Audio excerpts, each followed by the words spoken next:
from across the Mountain State. Live from Marshall University, here's your host, Ryan Epling.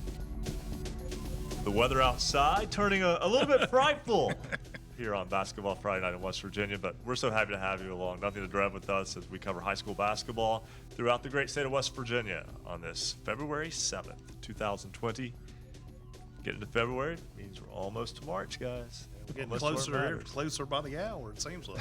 Right? And today, a lot of games postponed, snowed through much of the state, not all of the Eastern Panhandle was actually spared. Sometimes they get snow and the rest of the state doesn't, but that's not the case. So several games played in the Eastern Panhandle tonight.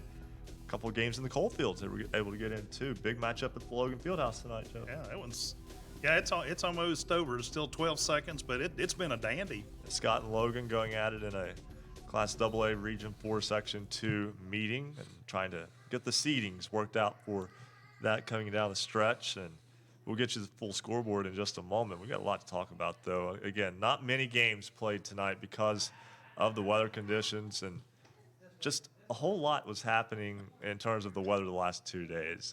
Yesterday, you had flooding, high water problems in parts of southern West Virginia.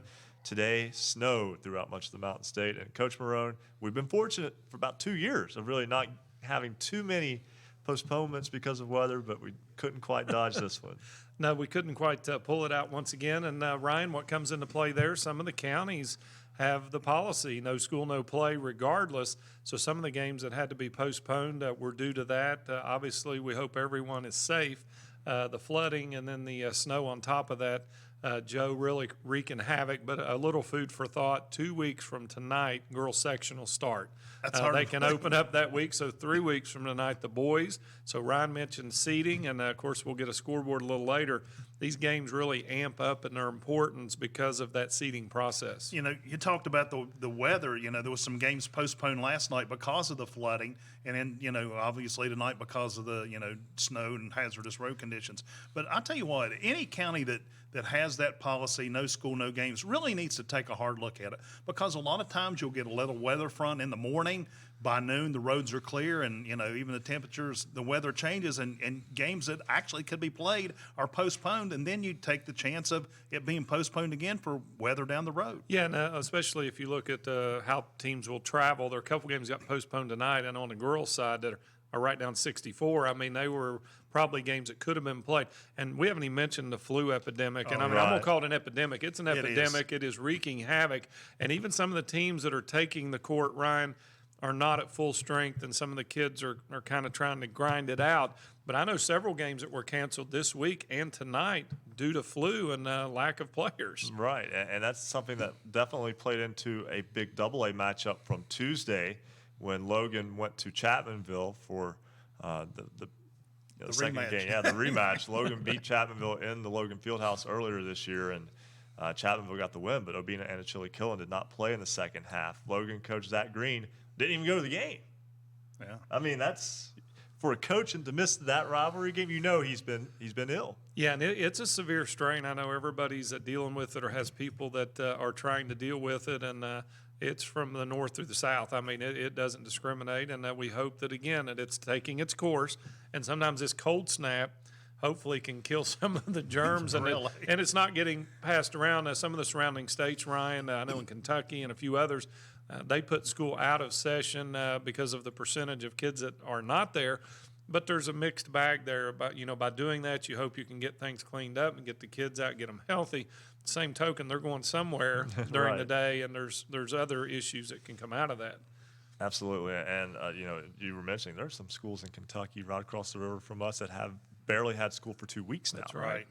Because of illness. And then today, weather related. There's also another big problem that we don't normally talk about traffic, but the main artery eastbound into Charleston from the west is shut down and has been for more than a day and will be for another day because of the bridge closure at the eastbound lanes of the I-64 at the Nitro St. Albans Bridge. Quick traffic update. When I came in, actually the traffic was not backed up because they'd been, you know, advertising it, I guess, from the state line down, encouraging people to get off at, you know, Hurricane, you know, Milton, some of those other exits, and use Route 60, but no backup at 64 on the St. Albans exit on the eastbound side when I came in. So. And Joe makes the trip from Madison. And I've got to take that detour. He'll be he'll be over the river and through the woods to get back home. But it's one of those. What do you do about that? There's a bridge joint needed repaired, and it's a multi-day project because. Let's just put it this way: you could drop a baseball from the bridge, and it would go straight down to the water. Yeah. Mm-hmm. It was through the bridge, not over the edge. Through it. It looked pretty nasty from the video I saw. Yes, it was definitely dangerous. So we will go to the phone lines in just a moment. We know that you are here for scores, and there aren't that many of them tonight. But there are still quite a few games going on right now, and games that have been played tonight. So let's get a first check of the basketballnight.com scoreboard. Looking for scores, look no more, go to basketballnight.com. Joe, you have the boys' scores. All right, let's take a look at some scores from tonight. The Tulsa Rebels knocked off Carter Christian tonight, 79-52. It was Hampshire, the Trojans, trailed or actually got defeated tonight. Actually, this is the end of the third quarter score. It's Jefferson 49, Hampshire 39. This one was just over on Middleburg Island at the Willie Akers Arena. The Logan Wildcats prevailed over the Scott Skyhawks 62-51. Those teams were tied up at the end of the third quarter. It was Musselman leads Martinsburg tonight 44-38. That's the end of the third quarter.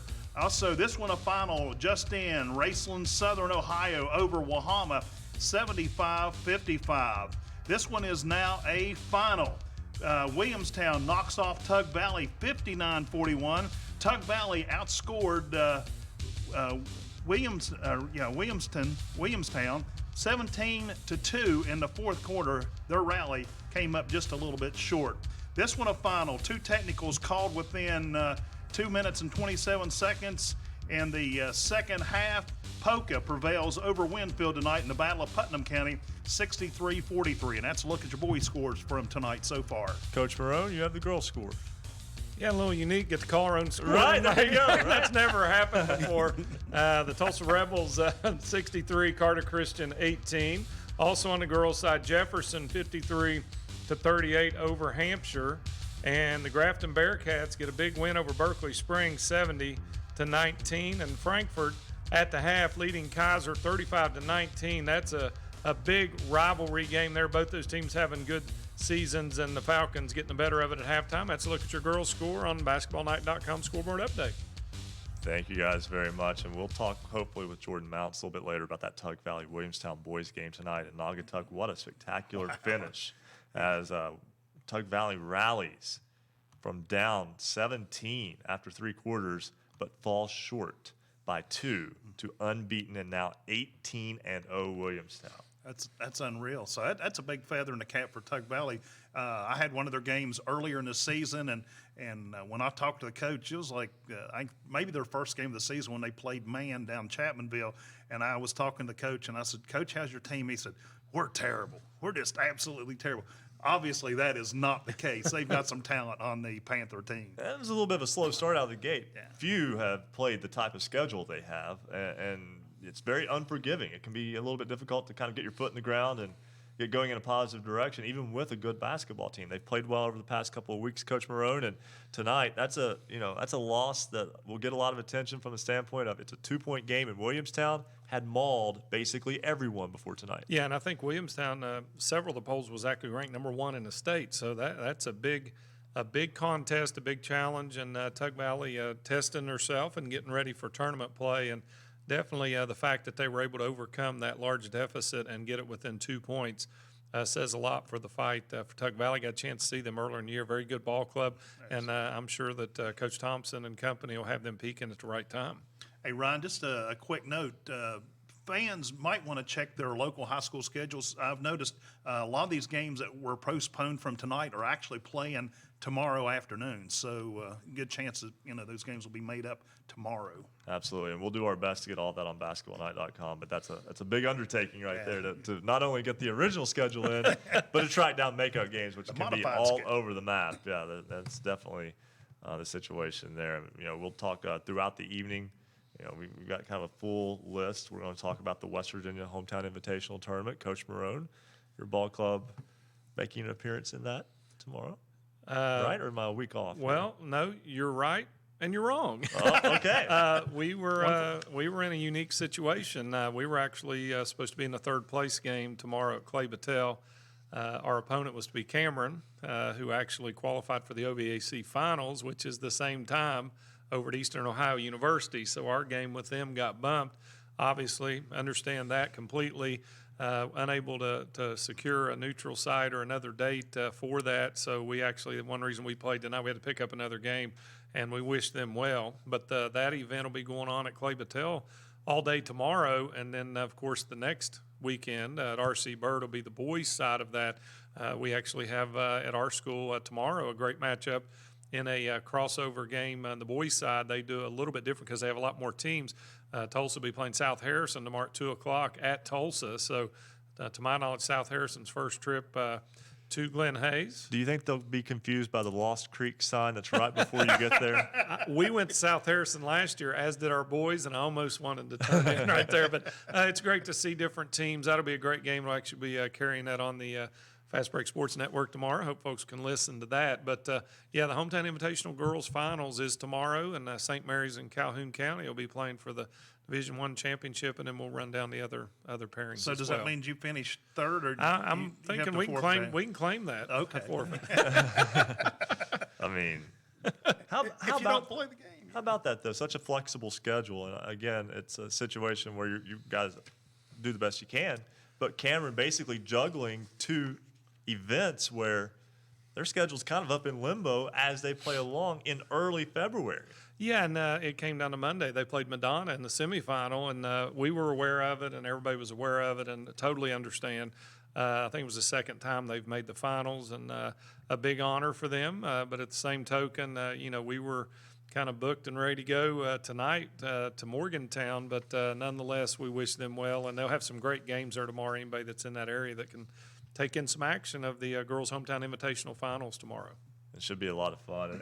And Joe, these events, especially for the Hometown Invitational, you get to see a lot of the small schools and communities come together. We talk about this all the time, but it's so nice to see teams getting the opportunity to go to places they wouldn't normally go, visit the great sites of this great state of West Virginia. Hopefully when it's not snowing, though. I was going to say, in addition to, going to places you normally may not be able to travel to, you get a little geography lesson along the way. So it's kind of a twofold, an athletic and an educational trip all rolled into one. It's definitely a whole lot of fun. We're going to step aside right now, take a break. When we come back, we'll talk more about the West Virginia Christian Athletic Tournament coming up. We'll also talk a lot more about the happenings tonight. Not all of them actually happening. Many games postponed. 3 hours to go, 2 hours, 45 minutes left. This is break one of Basketball Friday Night in West Virginia on the Fast Break Sports Network. Basketball Friday Night in West Virginia will return in 2 minutes on the Fast Break Sports Network.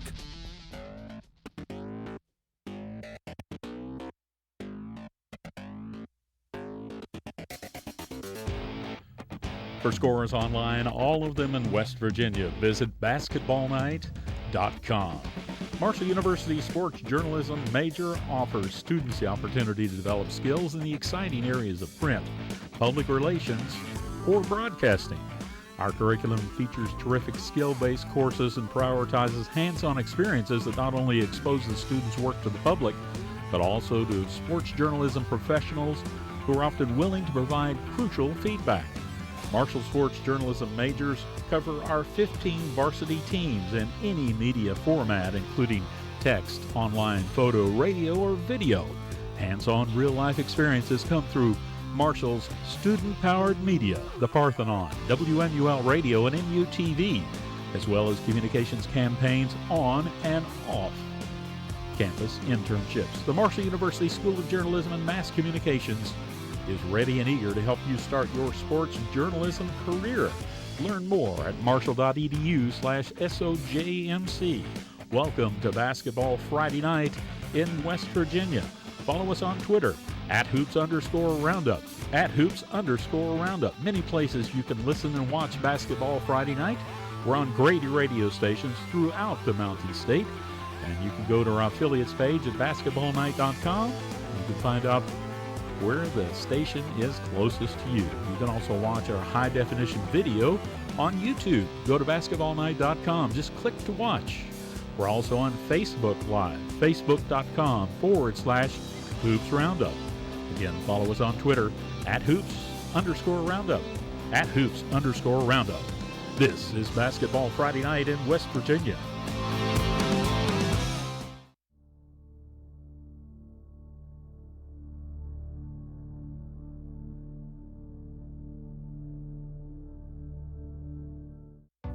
Please join Marshall University's Dr. Carter G. Woodson Lyceum celebration of the 2020 Black History Month and other important events throughout the year. On February 13th, United States Surgeon General Vice Admiral Dr. Jerome M. Adams will discuss his personal life and role as the nation's doctor at 4 p.m. in the Joan C. Edwards Performing Arts Center on the Marshall campus. The Woodson Lyceum also supports programs specifically for teachers and students. Teachers should apply for the Lyceum Summer History Institute by March 13th. The History Institute is partly funded by a major grant from the West Virginia Humanities Council. Students should apply for positions in the W. Page Pitt School of Journalism and Mass Communications High School Journalism Workshop by May 30th. Applications for teachers and students are available at the Woodson Lyceum's website, marshall.edu/Woodson Lyceum. The Woodson Lyceum is a resource for this region on Black History Month and serves as a forum supporting quality education and freedom of the press.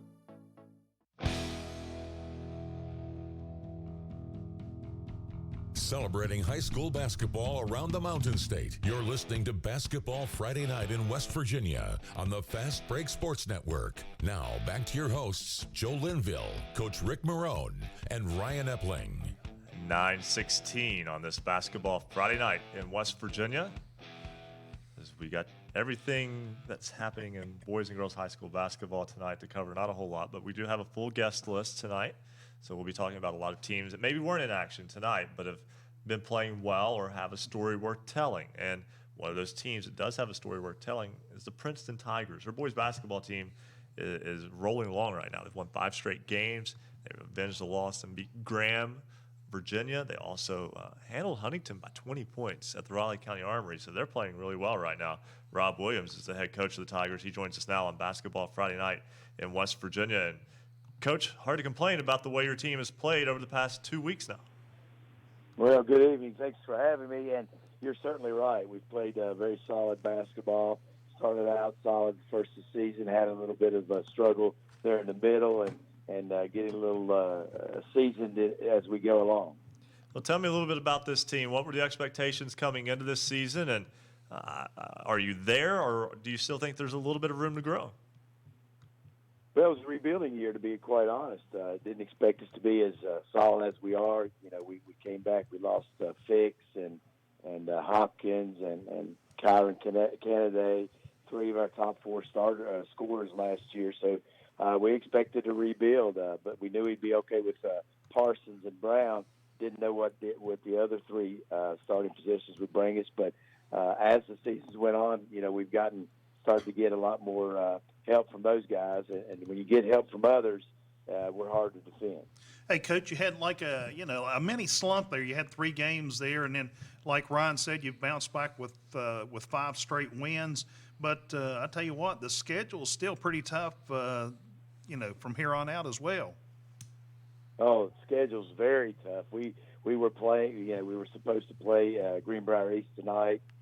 Bailey Coles is back. I was talking to Bimbo today about that, which is good to hear for him. But we reschedule those guys for the 17th, but we come to the big house to play Capital Wednesday.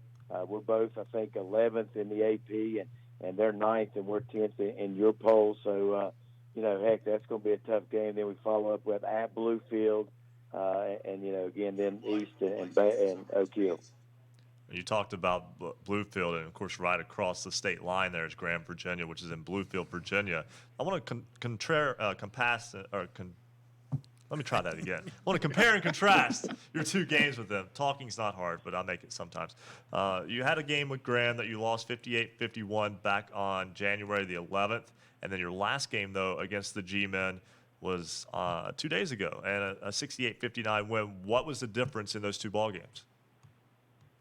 intensity. They wanted it more than we did at their place, and we weren't going to let that happen, at our place. And the guys really executed. We're just playing better team ball. We're moving the basketball. That's the difference. Our defense is usually pretty solid, but we're moving the basketball and getting more contributions from more than two guys. And again, when a team can't focus on one or two guys, it's tough to handle sometimes. A very good basketball team, the Princeton Tigers, right now sitting at 13-5, and they will be back in action a little bit later. Now, again, because of tonight's game being postponed, that game rescheduled for their game with Greenbrier East for the 17th. But the next game coming up this week, games with Capital, and then a week from tonight, a trip to the Brush Fork Armory to take on Bluefield. Rob Williams, head coach of the Princeton Tigers, thanks so much for joining us tonight. Thank you, guys. All right, and guys, they are having a really good season. You might not think of Princeton basketball sometimes, and since leaving the MSAC, their schedule has changed quite a bit. It's very regional now. They used to have to make trips to Spring Valley, Parkersburg, Capital, GW, South Charleston regularly. But Coach, now that they're in kind of a more compact area of where they're playing, you're seeing them kind of being able to build some wins, and that's the kind of things that installs confidence in a ball club and program in building your program moving forward. Yeah, and you see that it allows some of those rivalries from their own region to really kind of come into full bloom. And those games they have coming up, obviously they've kept Capital on the schedule, which is a good game for them. And then Bluefield, Greenbrier East, I mean, those are, traditional powers. So Princeton has a tradition. It may not have been as much in the recent years, but over the years, Princeton basketball, Coach Williams doing a great job. And I'm like you, I think that the schedule's changed somewhat and has probably gotten them in a position where they can build some momentum. And wins will do that, Joe. And I think Coach Williams is aware of the recipe to get it done. It sounds like they're buying into it there in Princeton. Oh, I guarantee it. Just looking over the schedule, they've had some tough games there with Oak Hill. Got knocked off by West Side early in the season that they, rebounded. Apparently they've got their game plan figured out, and this is the time to do it. Mm-hmm. Certainly is. And, we are, again, winding down the regular season for girls high school basketball. And Coach Morrone talking about, sectional start in 2 weeks from tonight. Some teams have already played 17, 18, 19 games. So they're almost to the end of that regular season. One of those teams is the girls basketball team from Huntington St. Joe. They're 18-1. They lost their first game of the year, but it was to the number 3 ranked team in the country, Cincinnati Mount Notre Dame. That game played at Ironton last weekend. They are ranked number 19 nationally by Max Preps. The head coach of the Lady Irish is Shannon Lewis. He joins us now on Basketball Friday Night in West Virginia. And Coach Lewis, a year ago, we talked about your team perhaps being the deepest team that you had to that point. You lose a couple of Division I players. Dina Geralds goes to Chattanooga. And then, still you lose Paige Shy to graduation to Marshall. And still your team's just rolling right along this year. Well, we had 8 last year that was really good, and obviously that put 6 of them back, and we ended up with another player. So we play 7 pretty strong, and those 7 are really good. So our depth is still there this year. And you talk about ending up with another player, Grace Hudson. She comes in from Christiansburg, Virginia, a player that you were familiar with from her time with the West Virginia Thunder and AAU program, which is the premier basketball program in terms of AAU in West Virginia girls basketball. But, you're able to add another legitimate Division I player to another team that, you've got Bailey Atkins who signed with Dayton. And really, you're just able to kind of assemble, riches, so to speak there. You're able to fill in those gaps of scoring with an excellent ball player.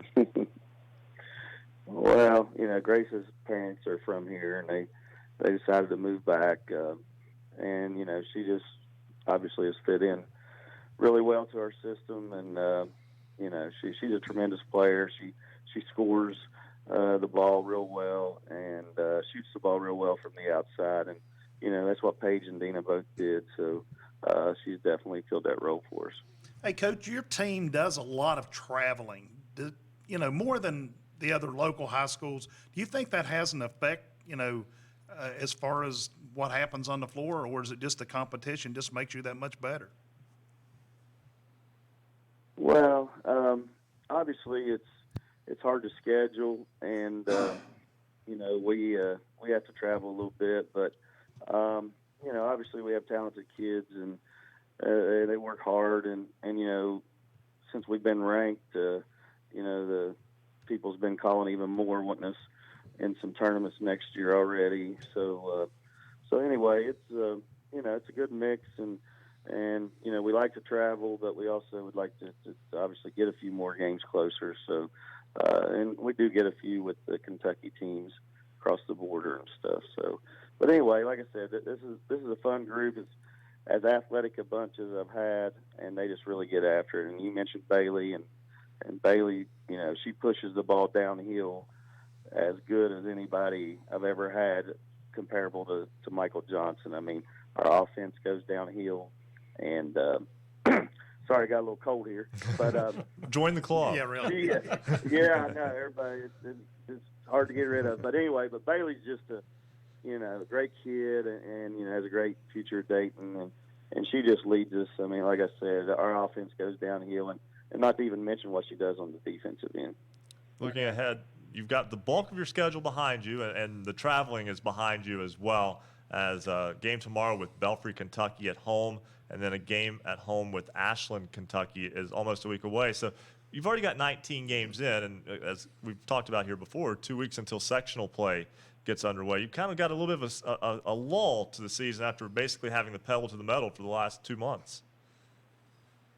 Well, our schedules kind of did that most of the time.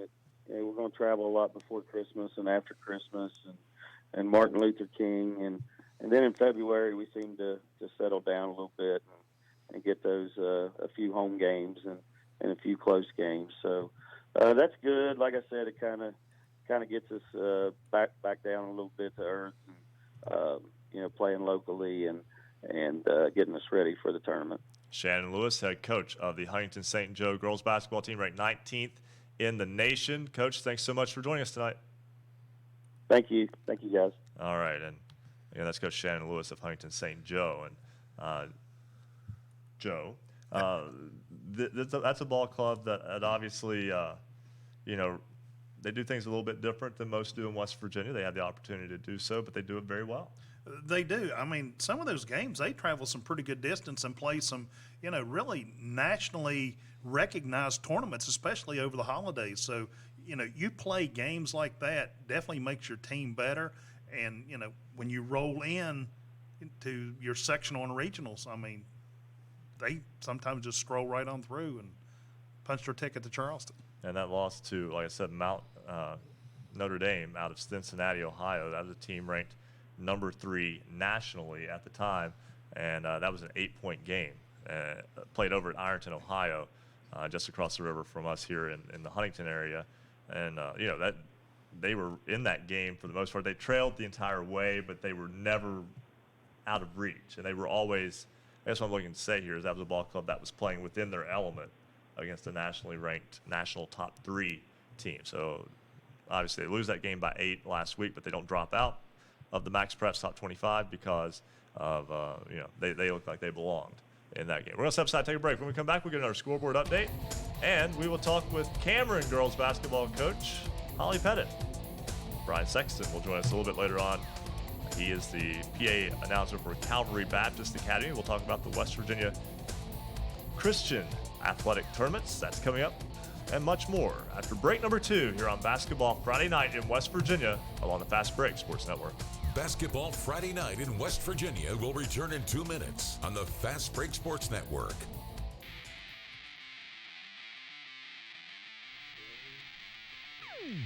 For scores online, all of them in West Virginia, visit basketballnight.com. Marshall Sports Journalism graduates learn transferable skills that score competitive careers. It is time for you to get in the game. Critical thinking, communications, and commitment to accuracy are desired skills in an expanding job market. Sports journalism and sports communications careers are some of the most coveted positions in the country.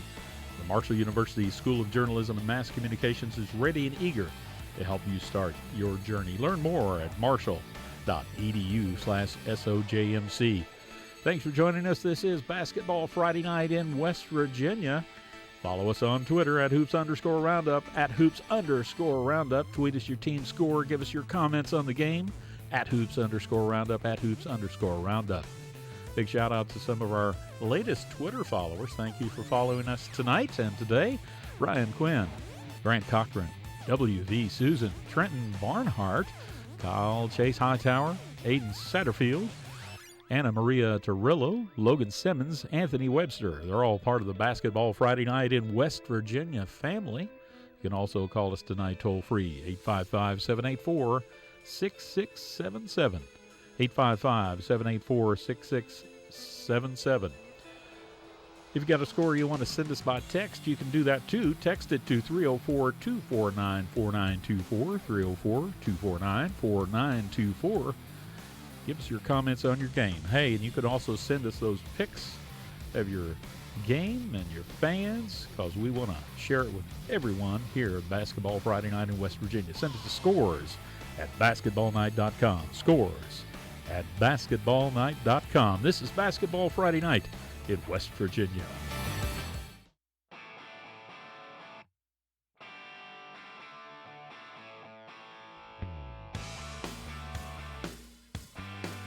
Stay up to date on your favorite teams. Check out basketballnight.com. Now, back to Basketball Friday Night in West Virginia with Joe Linville, Coach Rick Morrone, and Ryan Epling. 9:31 on this Basketball Friday Night in West Virginia. Not a lot of games going on tonight, many of them postponed by weather. We'll talk with Holly Pettit, the head coach of the Cameron girls basketball team. Her team was supposed to play Coach Rick Morrone's Tulsa Lady Rebels tomorrow, but they're double booked because they're going to play for the OVAC championship. So we'll talk with Holly Pettit in a little bit. We'll also talk with Brian Sexton of Calvary Baptist Academy as we will preview the West Virginia Christian Athletic Tournament, the WVCAT tournament as it is known. So still a whole lot to talk about here on this first Friday of February in 2020. So we are just rolling right along in the season. Let's do another scoreboard update. Looking for scores, look no more. Visit basketballnight.com. Coach Morrone will give you the boys' scores. All right. As we mentioned, several of these games have been postponed. We'll try and get those updated on the website as quickly as possible so fans can know when their favorite teams are playing. On the boys' side tonight, Work County 69, Wood County Christian 52. The Tulsa Rebels knock off Carter Christian 79-52. Braxton County 75, Gilmer County 50. Frankfort gets a big win over Allegheny, 64-51, and Jefferson 70, Hampshire 51. Also on the boys' side, the Logan Wildcats, a tough game with the Scott Skyhawks. They get a win 62-51 in that one. Martinsburg over Musselman 54-50, and Racing Southern 75-55 winners over Wahama. A barn burner down in Naugatuck. It started out, didn't appear that way, but Williamstown hangs on for a 51-49 win over the Tug Valley Panthers. And Polka, a big rivalry win over Winfield, 63-43. That's a look at the boys' scores. Over on the girls' side, it was the Lady Rebels of Tulsa knocking off Carter Christian tonight, 63-18.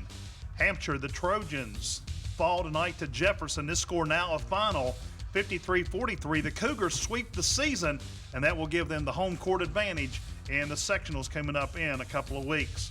Grafton, the Bearcats, big win tonight over Berkeley Springs, 70-19. Frankfort, the Falcons, over Kaiser, 58-42. And I know I'm going to blow this name. Makina Dowdett has joined the 1,000-point club for Frankfort. And that's a look at the girls' scores. Yeah, I want to mention that real fast because Frankfort had one of the premier scorers in West Virginia for 4 seasons. Abby Beeman just graduated after last year, so Makina Dowdett, kind of had to play that second fiddle role until this year, but a 1,000-point scorer in her own right. That can be difficult to do when you've got a girl who scores as much as Abby Beeman did last year. Yeah, I tell you what, it's a great accomplishment. As you mentioned, you've got to average a pretty good double figures, starting that freshman year, and a lot of times freshmen don't get as much opportunity, but as you mentioned, playing with a prolific scorer like Abby Beeman was, that's a great accomplishment there for Frankfort. They've got a solid program there, and Joe, that young lady waiting on her opportunity, and big kudos tonight. That's a big milestone. Definitely paid off. And I was going to say, it seemed like we've had more 1,000-point barriers broken this season than we've seen in the past. There's been even more than what we could keep up with. I mean, we do our best with them, but some do slip through the cracks, but we absolutely do our best with them. You know, somebody who's enjoying this season right now is the head coach of the Cameron Lady Dragons.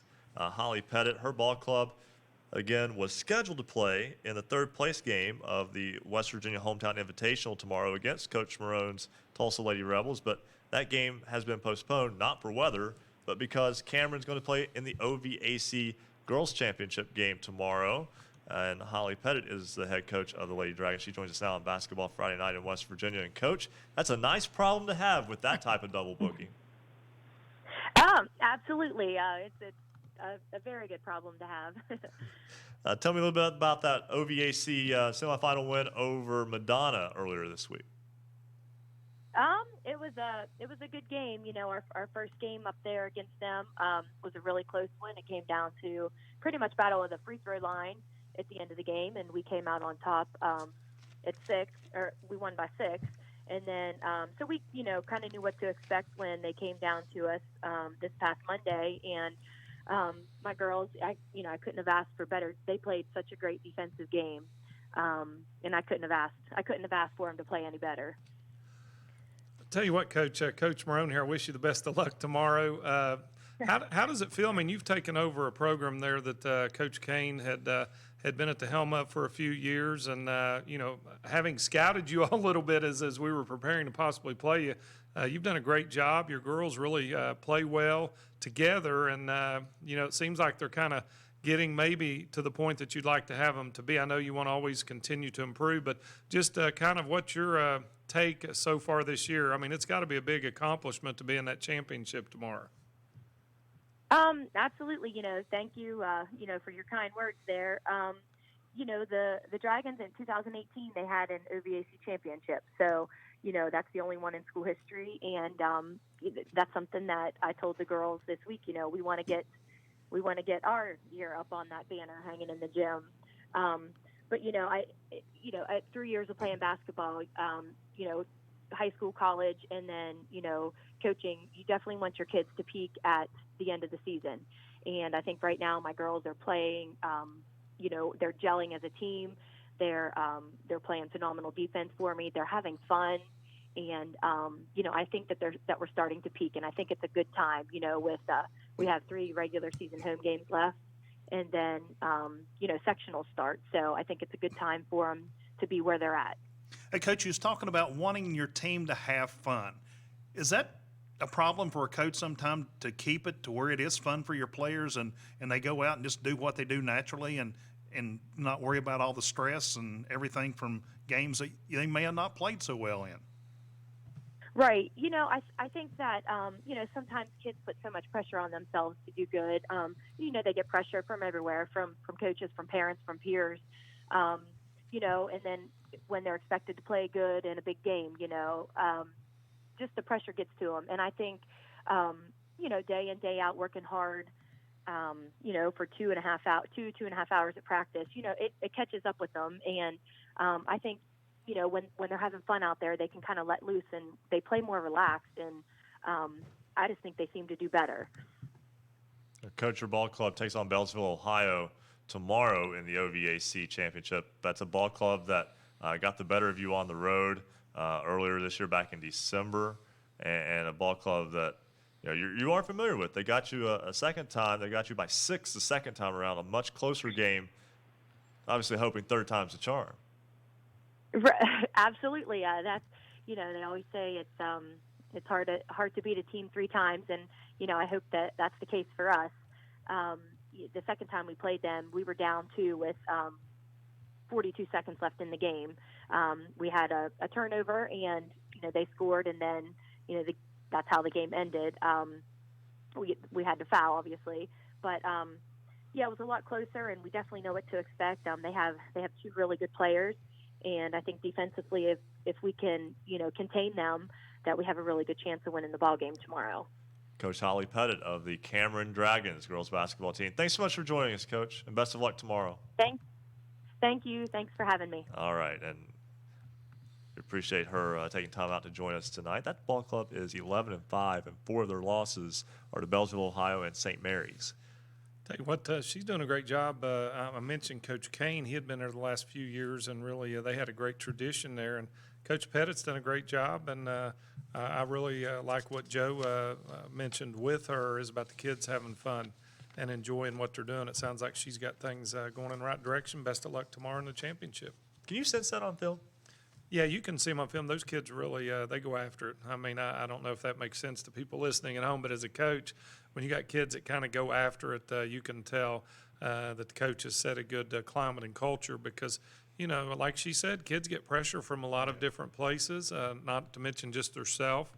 Her kids play hard, but you can tell that they really believe in what they're doing. And, you know, it would have been a tough test for us. So, you know, I hope they win it tomorrow and get their second championship in the OVAC.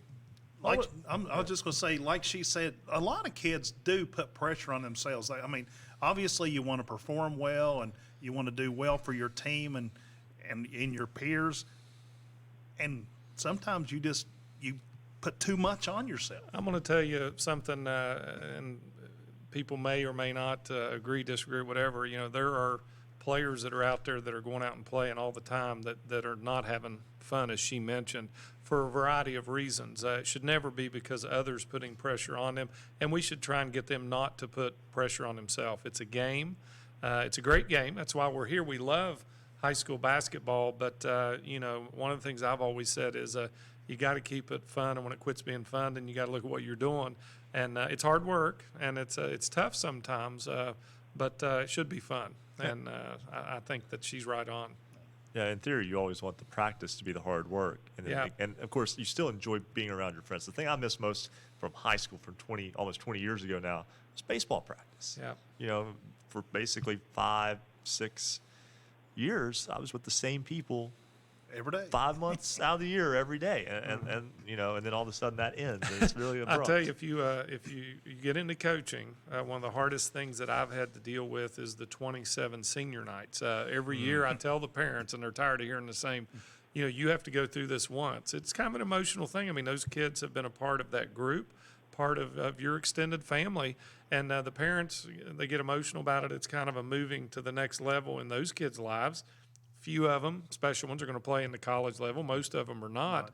But I told them, I said, you can always feel better because, you know, I've had to go through this 27 times and have kids move on, and you get attached to them, and that's a good thing. But I just want to add, when you talk about not having fun and the pressure and so forth, a lot of these coaches want you to do that sport year-round and not play multiple sports. I totally disagree with that. There's a lot of athletes that can play multiple sports, and I think overall they just have a lot more fun doing it because they get a break from that particular sport and just go out and do what they do naturally. I think that's absolutely a spectacular point. Also, can't fail to mention how interesting it is to have Coach Morrone interviewing his upcoming opponent. With a smile. And giving my own score earlier tonight. Right. Wait a minute. What is happening? Is this a Twilight Zone? Right?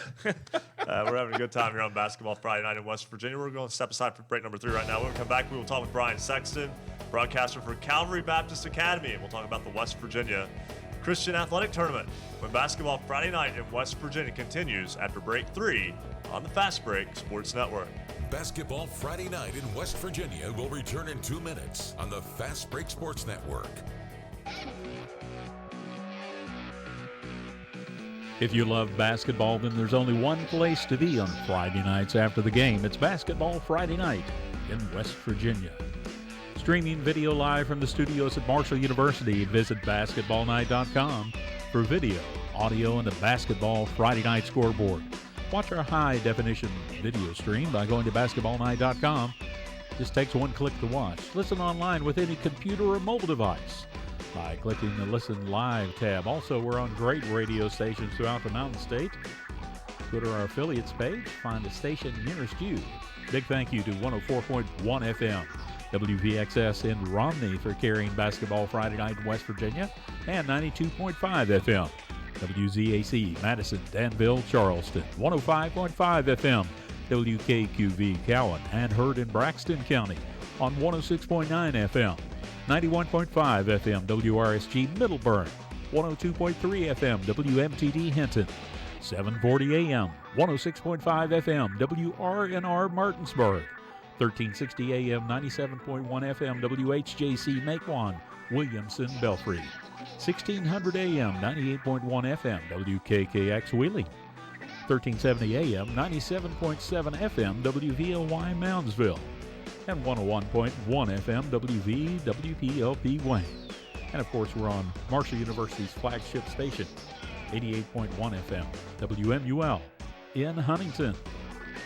Thanks for joining us tonight. Follow us on Twitter at @Hoops_Roundup, @Hoops_Roundup. Big shout out to Ryan Quinn, Grant Cochran, WV Susan joining us tonight. Follow us on Twitter at @Hoops_Roundup, @Hoops_Roundup. This is Basketball Friday Night in West Virginia.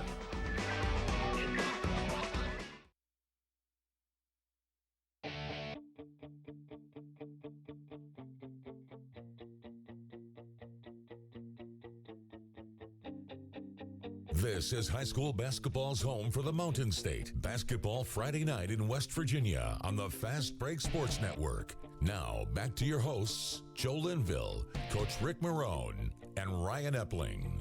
It is 9:46 on this Basketball Friday Night in West Virginia. Ryan Epling, Joe Linville, Coach Rick Morrone. Happy to have you along with us here on Basketball Friday Night in West Virginia. I've already lost count how many shows this is this year. 97, I think. Right, 97. Oh, no. Well, I mean, that's total. Well, not this year. Okay. Wow. Last week was halfway, so this should be show number 8. 8? Right, because we were 7.5. We're through. No. We were 7. So this would make 9. It's 9. Oh, my gosh. Where did the season They go? said there would be no math, okay? So just give me a break here. But, no, this is episode 97 of Basketball Friday Night in West Virginia. February 28th, we'll hit triple digits. That's a huge milestone. Yes. Huge milestone. Yes. I'm going to have to take my shoes off. We can't count that high. Fuzzy math. Yeah. But you know who is counting well right now, counting wins? Calvary Baptist Academy boys basketball out of the Hurricane area. Brian Sexton is a broadcaster with them. He's been kind enough to be with us here on Basketball Friday Night in West Virginia for a couple of years. And Brian, first time, if I've talked to you already this year, I apologize. We talked to so many people. I don't think we have. I think this is the first time. Actually, yes, we got it right here. This is the first time we've talked since February 22nd of last year. Where you been? Ryan Epling, Coach Morrone, Joe Linville. It's good to be back talking with you guys. We've missed you. Enjoyed. Well, I missed you guys. I have enjoyed a little bit of semi-retirement. You know, I was telling the guys, we played at Tays Valley Christian School back before it was our last game before the Christmas break, and that was a road game I went to because it's our natural Putnam County rival, and I was there for a couple of years doing PA and things when my son was there. And I looked at a couple of the parents. One was keeping book, and the other one was running clock, and we lost to those guys by 4, and it was a really charged game. I looked at both of them with a big smile, and I said, guys, it's a lot less stressful to come to these games after your kid graduates. So that's where we're at right now. So that took the pressure off of you. So that took the pressure off. Oh, man. Yeah, Joe, you have no idea. I mean, it's I always said for the last 4 years I had the best seat in the gym, and my wife will agree with that because she got to sit with other people and have a good time and not have to sit next to me. But I was sitting 5 feet from the bench. So every time my son checked into a game, he had to come right past me to do it. But, I heard Coach Morrone talking there a couple of minutes ago about senior nights, and we just went through our senior night a couple of weeks ago at Calvary.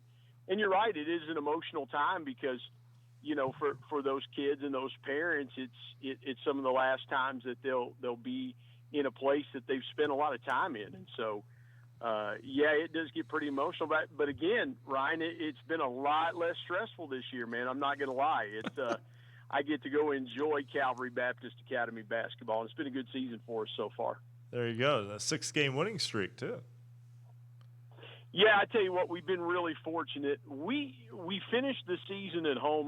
We went down to to Coach Morrone's neck of the woods down to Tulsa there a couple weeks before Christmas, and the Rebels put it on us pretty good. I was having nightmares that night coming home because all I could see was Isaac Perry draining 3-point shots in our face down there. You know, we just didn't play well at Tulsa, and that's a tough place to play, as you guys are well aware. But I think for us, it was a good game for us to learn from because we went to a tough atmosphere. We got our butts kicked, but it kind of turned us around. And then, unfortunately, though, we went to Ripley a week or so later and lost our big guy, Robert Plutter, to a broken ankle. And he was just now coming back. Had a big game the other night against Grace, coming off the bench, scored 18 points in a 20-point win against the Grace Soldiers. But we're kind of finding our gear right now, 16-8, as you guys mentioned, and getting some good contributions from a lot of kids that had to step up in Robert's absence. Well, you have to look forward a little bit to the West Virginia Christian Athletic Tournament. It's not immediate, not imminent, but it's coming up soon. It'll be here before we know it. And in a lot of ways, that's kind of your showcase. Ryan, I'll tell you something. It's and I've said this to you guys before, and I'll say it again. You know, it's one of the most underrated sporting events in our state all year because we play in the Summersville Convention Center, and those folks do an outstanding job. It's a great arena. It's got a mini Charleston Civic Center Coliseum feel, and the number 1 seed in the tournament this year is going to be Greater Beckley. Taze Valley will be the 2 seed. We're the 3 seed. We play 2 weeks from yesterday. We play the 20th and open that tournament up against Mercer Christian, and we're playing well right now. We're supposed to play tonight at Mount Hope Christian, and of course, as you guys alluded to, a lot of the games got canceled. So our Coach David Spencer had a scrimmage tonight with some former players, my son included, and kind of got the kids a scrimmage tonight. But it's going to be tough. Taze Valley Christian's got a good team. They're a senior-dominated team. Greater Beckley is just, man, they're stacked. They've got a couple kids that are about 6'6", and Joe, they look like a couple of those kids look like they should be playing football for the Thundering Herd, catching passes from Isaiah Green instead of. So I told one of those kids, I said, "Man, you'd look real good in green and white catching passes from Isaiah Green instead of out here killing us on the basketball court." Those long, fast breaks, huh? Yeah. Hey, but not to shift gears real quick, but I was thinking you guys are just down the street from a place that 35 years ago today, Bruce Morris made the longest shot in college basketball history. And just kind of ironic that we're talking about hoops tonight and that 35 years ago, man, it just blows my mind how long ago that was when Bruce Morris hit that shot in Henderson Center against Appy State. 89 feet, 10 inches. His shoe print's still on the floor of the Cam Henderson Center, even though they've changed the floor a few times since. They always put the footprints back. And one of the things that I've watched over the years, and obviously you can't go to them because they're closed practices for the opposing teams when they come in, but they'll put videos up sometimes of their kids trying to make one from the shoe prints, and no one's been close. Well, and I'll tell you something, those teams, and I hate to digress, but those teams are pretty special to me. That was when I was in my formative years. And, of course, Rick Huckabee was our coach at South Point my senior year over there. And so I've got an affinity for those kids, but it's kind of neat to 35 years later. And I've told my son about that. We've watched it on YouTube. And you look at a shot like that, and you go, how in the world the way he threw that thing, just heaved it 90 feet. And it went in nothing but net. I mean, it's just probably the most amazing shot in the history of basketball, professional, college, high school, whatever you can think of. But just amazing. I don't know what made me think about that, guys. Maybe it's the less stress that I'm under this year. There you go. Causing me to think a little more freely. But I just want to say one thing real quick about the WVCAT tournament. We're looking forward to going up there. And I'll tell you something, Coach Morrone, as you know, in tournament play, man, anything can happen. Your team can be playing well, and then all of a sudden you get a first-round exit, or, you know, you could make a little bit of a run like we did last year and find ourselves in the championship game with a shot to win it. So we're excited to go to Summersville here in a couple weeks and see what we can do. Should be a lot of fun. Brian Sexton, broadcaster, semi-retired fan, you name it. He's been part of the basketball program at Calvary Baptist Academy in Hurricane. And Brian, thanks so much for joining us. Hey, guys, a lot of fun, and I promise I haven't forgotten the basketball night in West Virginia number. I guess selective amnesia or temporary amnesia has just caused me not to call it this year. So we'll try to do better here in a couple weeks from the VCAT. Sounds good. Absolutely. Looking forward to that. It's Brian Sexton of Calvary Baptist Academy. And, you know, we're coming up against a break. We've got Kyle Triggs, head coach of Martinsburg's girls basketball team. We'll get him after the break. We'll also get Bill Lusk, assistant coach of the Man Hillbillies, after the break, because we just don't have enough time to get into that. We'd have to short them up here a little bit too much. But Coach Morrone, that's always the tournament's a good environment. It's a good tournament, and you can tell though, you relax a little bit sometimes when your kid's not directly involved.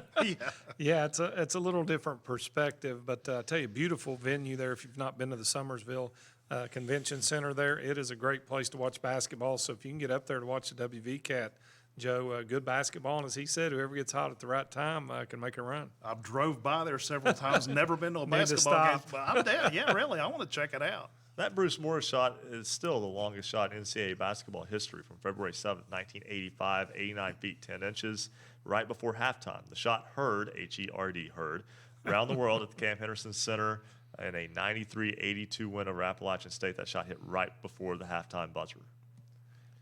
And Coach Morrone, you coached against his daughters. Sure did, and he officiating and a lot of other things that Bruce has done since then, but that's definitely one to hang your hat on. I want to bring this up real quick before we go to the break. We talked to Marley Washington last week. She had a game this week. She had almost a quadruple double. She had 25 points, 12 assists, 10 rebounds, but only 9 steals. Wow, they need to check the game film on that one. Yeah. Maybe they might find another one she got a hand on somewhere. And I'm going to Google quadruple double. I'm just letting it go. I'm just letting that one go because I've said some silly things in this newscast. I just found that interesting. It's a show. Absolutely, and of course, because it's a small world, Joe. Yeah. She has a tie to Madison. Right. Grandparents lived there. Her mom grew up there, played ball at Scott. Yeah, and it's a small little world. We'll just put it that way. We're going to step aside, take a break. When we come back, much more on Basketball Friday night in West Virginia. We will talk with Kyle Triggs, head coach of the Martinsburg girls basketball team, Bill Lusk, assistant coach of the Man Hillbillies, Dave Morrison, SuperDaveSports.com. We'll be in a little bit earlier. We'll also have our standout athlete of the week. Much more to go. 1 hour in the books. 2 to go in the fastest 3 hours in radio. This is Basketball Friday night in West Virginia across the Fast Break Sports Network. Basketball Friday night in West Virginia will return in 2 minutes on the Fast Break Sports Network. For scores online, visit basketballnight.com. Thanks for joining us, and thank you to all of our great radio affiliates around the Mountain State carrying basketball Friday night in West Virginia, including 92.3 FM WYRC in Spencer, 103.7 FM WQWE in Fisher, 92.5 FM WTHMLP, Ravenswood, Ripley, 106.7 FM WHFI Linside, 93.9 FM WRRR St. Mary's, 104.5 FM WASBLP Huntington, 1290 AM, 101.9 FM WVOWN Logan, 101.7 FM WYAPLP in Clay, 98.5 FM, 101.5 FM WQAZ Edmond, Beckley, 90.7 FM WFGH Fort Gay, and 950 AM WBES in Charleston. We'd like for you to become part of the Basketball Friday Night in West Virginia family. Follow us on Twitter @hoops_roundup, @hoop_roundup. Tweet us your team's scores and give us your comments on the game. @hoops_roundup, @hoops_roundup. Big shout out to our latest Twitter followers, including Logan Simmons, Anthony Webster, Anna Marie Torello, Hayden Sutterfield. We also have Kylie Chase Hightower, Trenton C. Barnhart, W.V. Susan, Grant Cochran, and Ryan Quinn. They've all joined us and they're reporting scores and all kind of comments on their games at Hoops_Roundup, at Hoops_Roundup. This is Basketball Friday Night in West Virginia. Thanks for joining us and being part of the show tonight.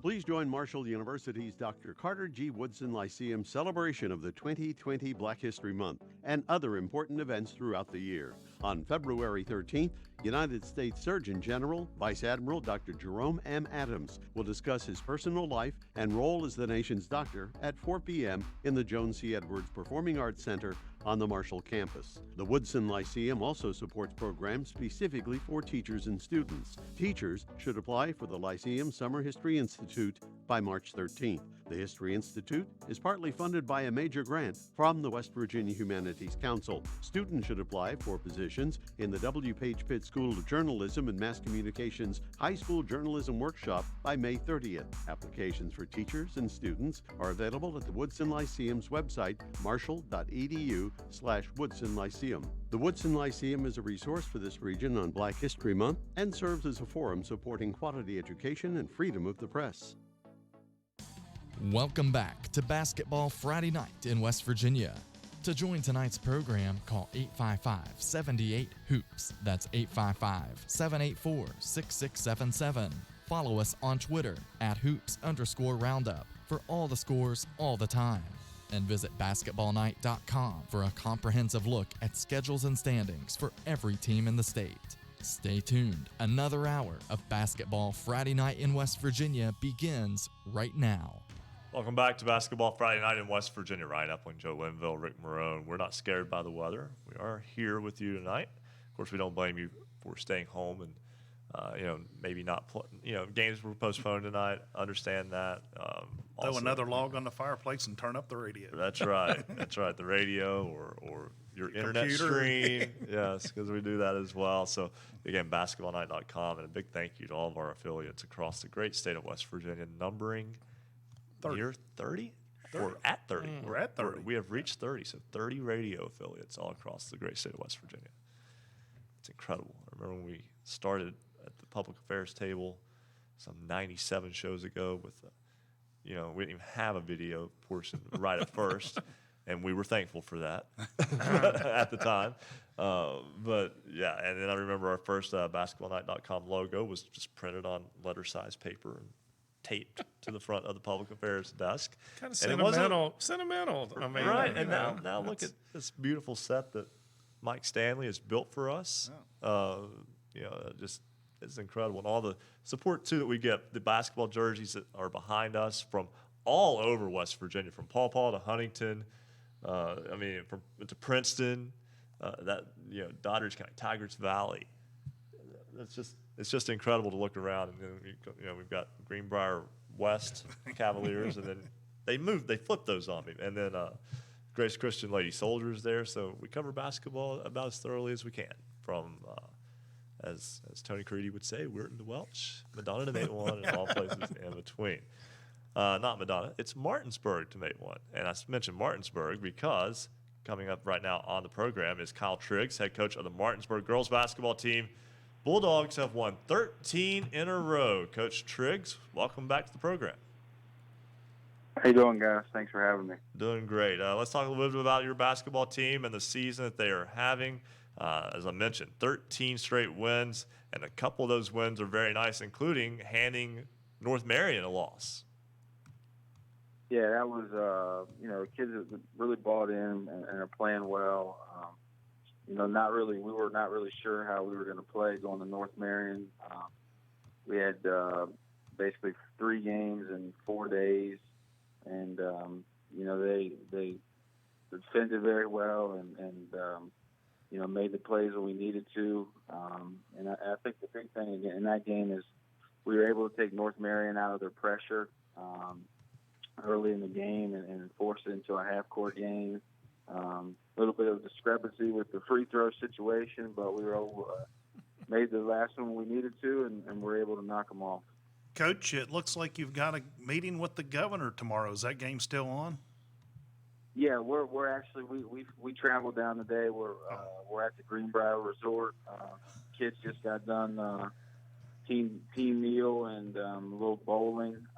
So we're sitting here going over shoot around and last minute preparations for tomorrow. Coach Triggs, and I do want to still talk more about your basketball team. I want to circle back to that, but so we talked briefly on the program last week about the loss of Kobe Bryant. Unfortunately, I mean, there's no words for it. You had another tie to Kobe Bryant, though. Yeah, I spent 3 seasons in L.A. I was on Mike Brown's staff, and then Mike D'Antoni's, and spent a lot of time around Kobe. And it was we had a very professional relationship, and but talking to everybody from the Lakers family, I mean, it's just a shock because seeing what Kobe put his body through for his seasons in the NBA and the amount of things, he's the one type of person that you feel that in a situation like that, he's going to be able to, land on the feet and save everybody because that was the type of person he was. I mean, he did the unthinkable. And it was really, tough with his daughter. I had talked to him briefly a few months ago, now that he was coaching, because he always said he would never coach. He was doing a tremendous thing for the game of basketball, and especially women's basketball, and that holds a special place for me now that I'm on the girls' side of it. I was getting ready to say, we also just had National Women's and Girls in Sports Day, and the fact that Kobe Bryant with daughters was helping grow the game of basketball. And that he still had a lot to give. You also having that NBA background and then coaching girls basketball. The sport's in good hands moving forward.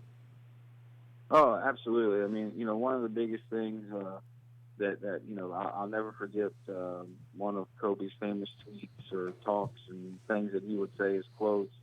He said, the basketball doesn't know race, nor does it know gender. He says, so, we're basketball players. You coach basketball players. You don't coach men's players or boys players or girls or women's. Everybody's a basketball player because that ball knows no difference. And that's what he was doing. I mean, he was trying to grow the game on a global stage, not just the NBA brand, but, women's basketball, the things that he was doing with his Mamba, academy and different things. I mean, you've seen tons of pictures and stuff on ESPN with him working with a lot of the women's players, Megan Walker, Sabrina Ionescu, Nafisa Cotter, those guys. I mean, he was a wealth of knowledge, and he was coming back and he was sharing that with everybody. And like you mentioned, it was so fascinating to me to be able to follow along and know that he had kind of separated himself from the game a little bit. And my opinion, and obviously having no background with him personally whatsoever, but my opinion of him was that basketball was what kind of gave him the cachet to move forward and to have a voice in helping, create opportunities for people who might not have opportunities. And especially it seemed as though that path was aiming toward women's sports. And, his loss is obviously big to the NBA. I think it's also big to girls and women's sports as well. Oh, yeah, with no question. I mean, during his playing days, he was such a competitive and driven individual. He would separate himself from those relationships with players and even teammates at times because he wanted to always have that, upper hand, that advantage. And I think his daughter's love of the game, as it's been stated, brought him back. And, you can see him now, or previously mentoring the younger players in the NBA, college kids. And it's just a shame because I think he was in such a good place. He was growing the game the right way. And, because he kept stressing, fundamentals. And it's just sad because it would have been amazing to see what he was going to accomplish. Well, speaking of growing the game, you're doing that with Martinsburg's girls basketball program, a ball club that is no stranger to making it to Charleston. But again, look, some people will say it's a AA win over North Marion. That's a big win. That's an excellent basketball team. It doesn't know school size. Right. Yeah. I mean, we've been very fortunate, and our kids are doing what we ask them to do. And I know that our MO around the state is we play very well against teams in the Eastern Panhandle. But if you look at the last couple of years, I mean, our biggest win last year with a group that was, had played varsity basketball for 4 years, our biggest win was, we beat GW at Morgantown's Christmas tournament, but we lost to Morgantown twice, Huntington St. Joe, Fairmont Senior, beat us up pretty good. And then, prior to our accident, we lost to Greenbrier East at the Big Atlantic. And then we get the 6th seed in Charleston, and University, puts it to us. But, I think our kids understand, and I think that win against North Marion, whether it was a AA team or a single A team, but a team of that magnitude lets them know, like, hey, we can play a little bit, and if we continue to get better every day, we put ourselves in an opportunity when it counts. Coach Kyle Triggs, formerly with the LA Lakers program, obviously with the NBA background there, and currently the girls basketball coach for the Martinsburg Bulldogs. Thanks so much for joining us tonight, Coach. Thank you, guys. Appreciate it. All right. And I thought he kind of – see, I'll be brutally honest with you. I did not know that tie with Coach Triggs and Kobe Bryant. I learned it last week from Rick Kozlowski was talking about it. And, you look a little bit more into it, and really it's a fascinating thing because as we always talk, Joe, it's a small world here, and it's true, and it just continues to prove that more and more. We've got so many people to talk to. Let's take this break right now. When we come back from break, we'll talk with Bill Lusk, assistant coach of the Man Hillbillies, James Barker, broadcaster WVOW, and the Logan Scott boys game tonight at the Willie Acres Arena at the Logan Fieldhouse. We'll talk with Matt Miller, broadcaster WRNR in Martinsburg, Dave Morrison, SuperDaveSports.com. Phone lines are backing up. We'll do our best to clear them when we come back on Basketball Friday Night in West Virginia on the Fast Break Sports Network. Basketball Friday Night in West Virginia will return in 2 minutes on the Fast Break Sports Network.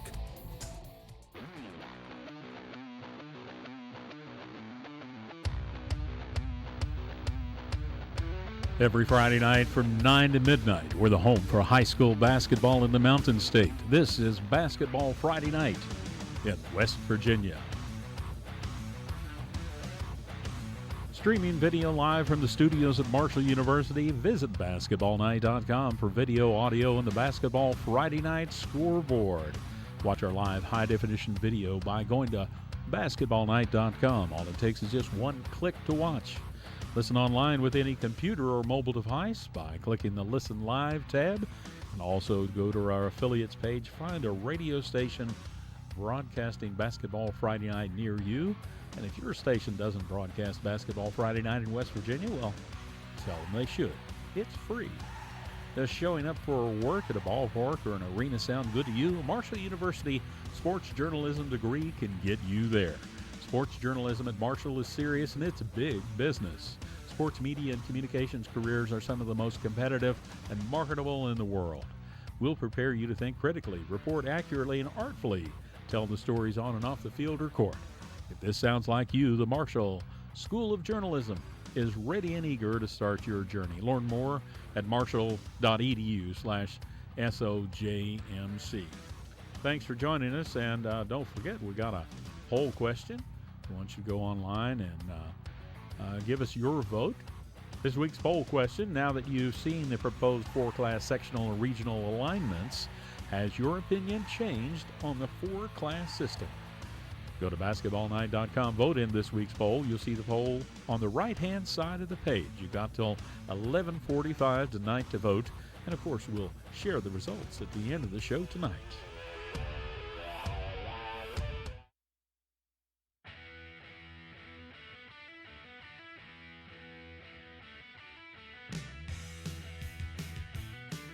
Celebrating high school basketball around the Mountain State. You're listening to Basketball Friday Night in West Virginia on the Fast Break Sports Network. Now, back to your hosts, Joe Linville, Coach Rick Morrone, and Ryan Epling. A little shy of 10:15 on this Basketball Friday Night in West Virginia.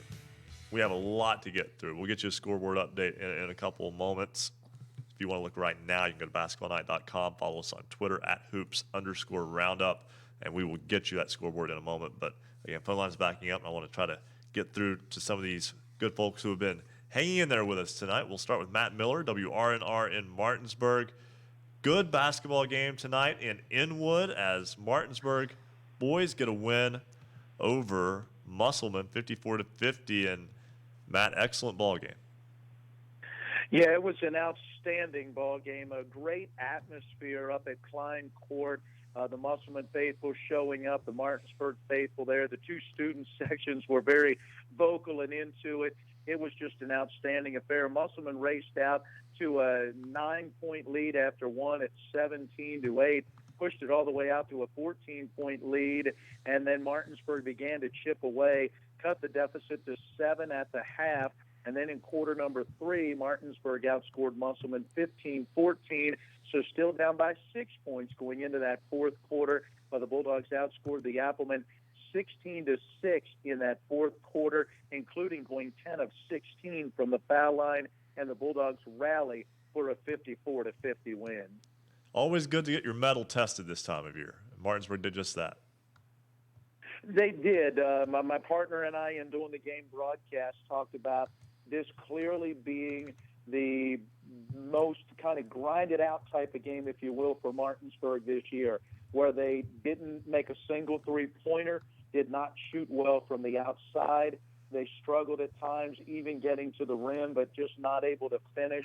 But they picked it up on the defensive end and were able to battle and rally and really kind of get a gritty, determined type of victory. 13-2 now on the season for the Bulldogs. That includes wins over Morgantown on the road, Hedgesville at home, now a big win on the road at Musselman as well to complete the regular season sweep. Games coming up 1 week from tonight at Spring Mills, and then that rematch at Hedgesville in 2 weeks. So this Martinsburg Ball Club, Matt, before we let you go, kind of has a little bit of a spacing here with its schedule. They do. Now, they are back in action tomorrow. They had a game that they thought was going to be against Preston at the beginning of the year, but had a little mix-up in the scheduling. So the Bulldogs tomorrow at 6 o'clock will play St. Maria Goretti, a local private school out of Hagerstown, Maryland, a team that they played a bunch through years past, but really haven't played in a decade or so. And so they'll get on the floor again tomorrow, then a little bit of a rest, if you will, before Spring Mills next Friday. Matt Miller, WRNR in Martinsburg. Thanks so much for joining us. Anytime, guys. Thanks. All right. And, big, tough win there tonight for Martinsburg. And we'll get back to the phones in just a second. But Coach Morrone, it's an excellent basketball team. That's a sectional rival on the road and able to come back in the fourth quarter and win it. I don't know who that really says the most for. Does it tell you that Martinsburg is able to win in the clutch? I think it does. Does it tell you that Musselman has some confidence now that, hey, we get in a one-game scenario with these guys, we can beat them? I think both teams can take positives from that. I think they can, and it's Musselman team 11-5 coming in, so a team they know well, and there will be a round 3 if Musselman gets that opportunity. And I'm like you, I think it gives them confidence. They led into the fourth quarter. He mentioned they got outscored 16-6 in the fourth quarter. Joe, that tells me Musselman controlled the game, really. They were up 9 points early. Got to give them some confidence. You love to get the win, but Right. you can build off that. But, like you said, when you get into sectionals, it's a whole different story. And I like what he said about the atmosphere there. You love it when, they're relatively close together and you get good student body participation from both schools in a gymnasium. And Coach, before we go back to the phones real fast here, something that I've kind of picked up on, and maybe it's from a maturity standpoint as I've watched more and more basketball. Sometimes it's not the win or loss. I mean, you're playing to win. Every game you're playing to win. But it's the level at which your team plays that you can really have a little bit more control of, so to speak, although you can't always. Sometimes the shots don't fall. But those are the things that you look for is maybe more than just wins and losses. Yeah, I think it's you hit it right on the head. It's the level of performance that your team is playing at. because in the tournament, the teams that are consistently at that level will get it done. A lot of things can happen, but one thing you can control is your level of performance with your effort and your energy. Shots may not go in, but if you can grind out a win like this on the Martinsburg side, I'm sure they'll have some things to work on, but to get a tough win like that is a boost to their confidence too. So Martinsburg gets the win tonight on the road. A big win for the Bulldogs. Come from behind over Musselman. Let's go right back to the phones. Dave Morrison, SuperDaveSports.com, joins us now on Basketball Friday Night in West Virginia.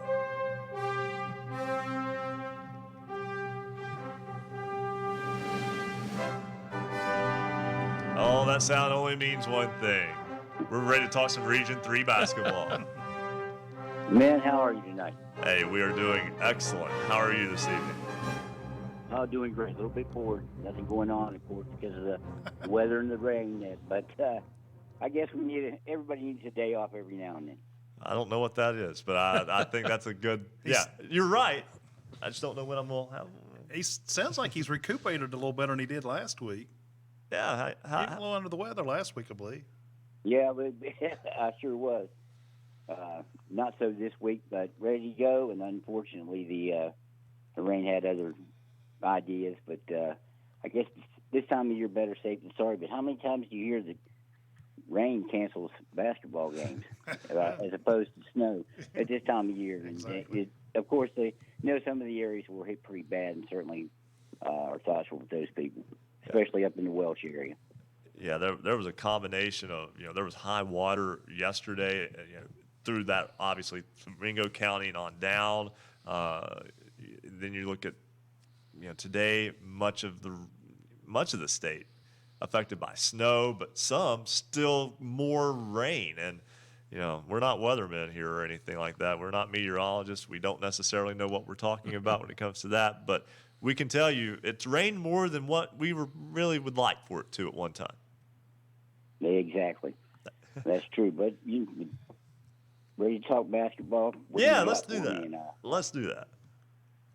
What did you get to see this week? Well, this week, not a lot. I think everybody around this area was excited about the Bluefield Shady Spring at Bluefield game today, which was postponed. Will be played on the 17th now.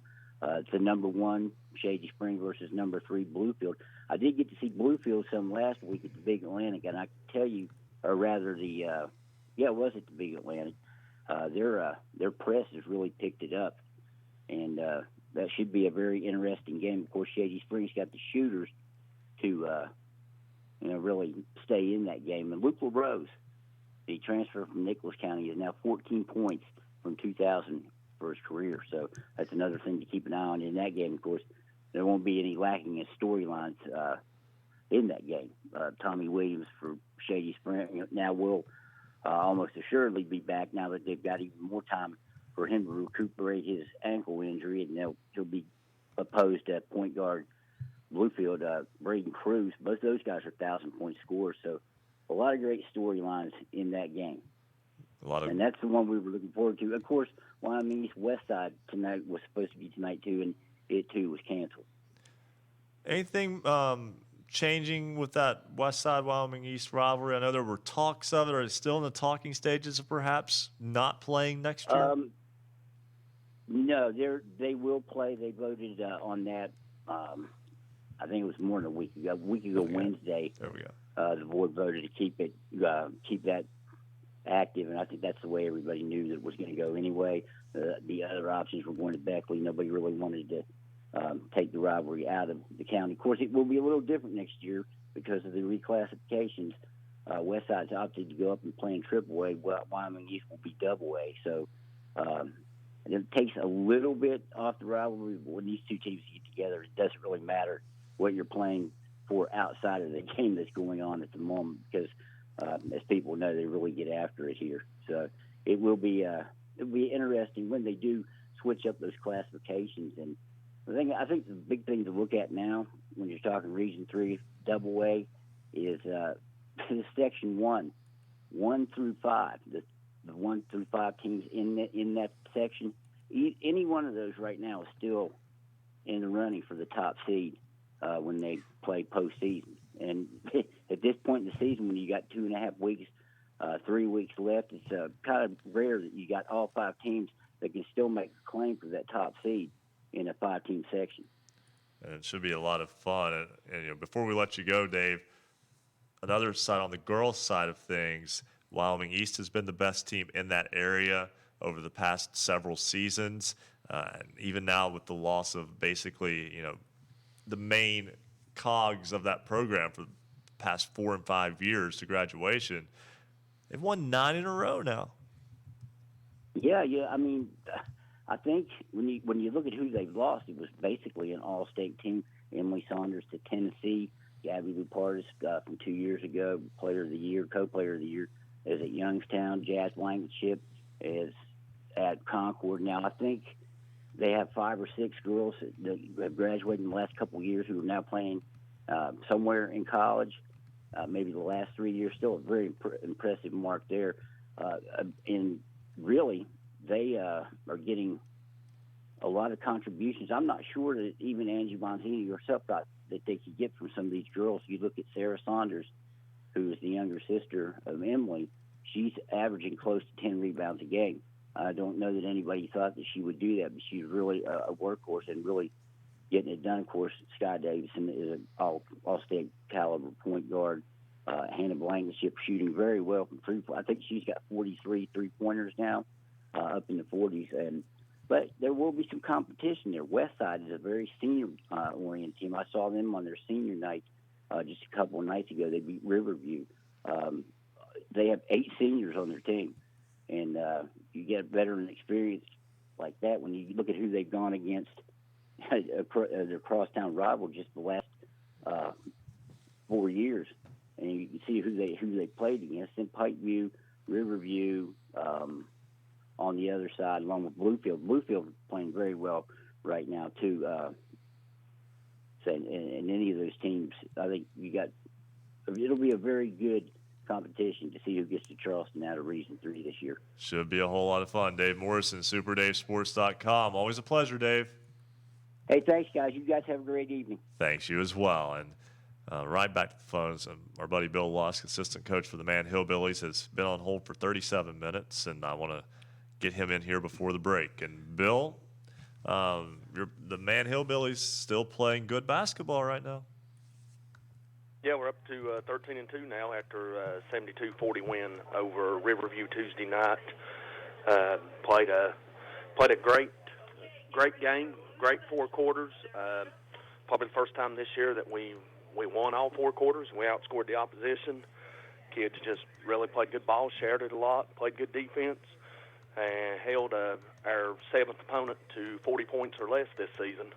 And unfortunately, we tried to get a game in with Sherman last night, but the weather conditions and administration at Sherman High School felt it was best to cancel, and we tried to reschedule for today, but unfortunately the same thing.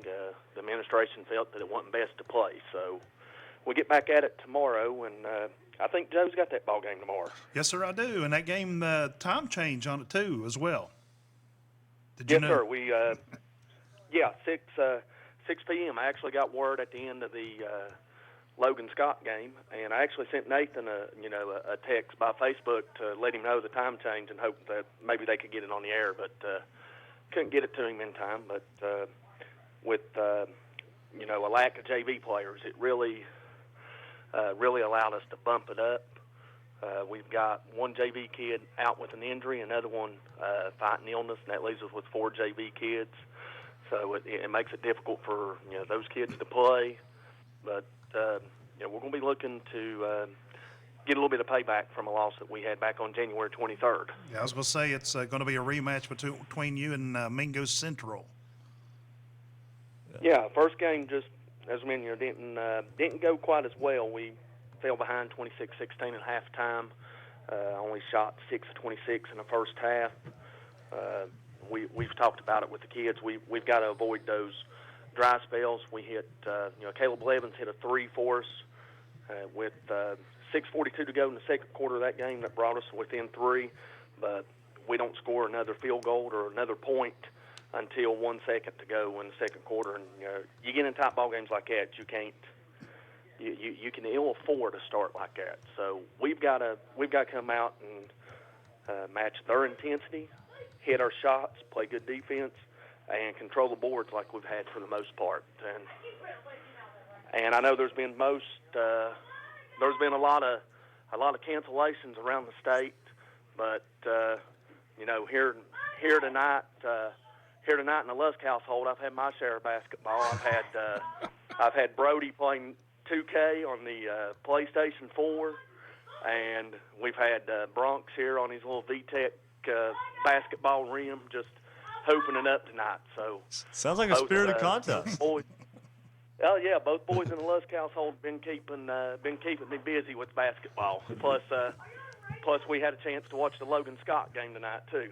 There you go. Bill Lusk, assistant coach of the 13-2 Man Hillbillies, who will play host to Mingo Central tomorrow night, 6 o'clock. Bill, thanks so much for joining us. Thanks a lot, guys. All right, we've got to step aside, take a break. When we come back, we will meet our standout athlete of the week. We'll talk with James Barker of WVOW. We'll talk with Sam Blizzard, WELD, Petersburg and Moorfield. We'll talk about that game from last night. And we'll get you a scoreboard update, I promise, when Basketball Friday Night in West Virginia returns halfway home on the Fast Break Sports Network. Basketball Friday Night in West Virginia will return in 2 minutes on the Fast Break Sports Network.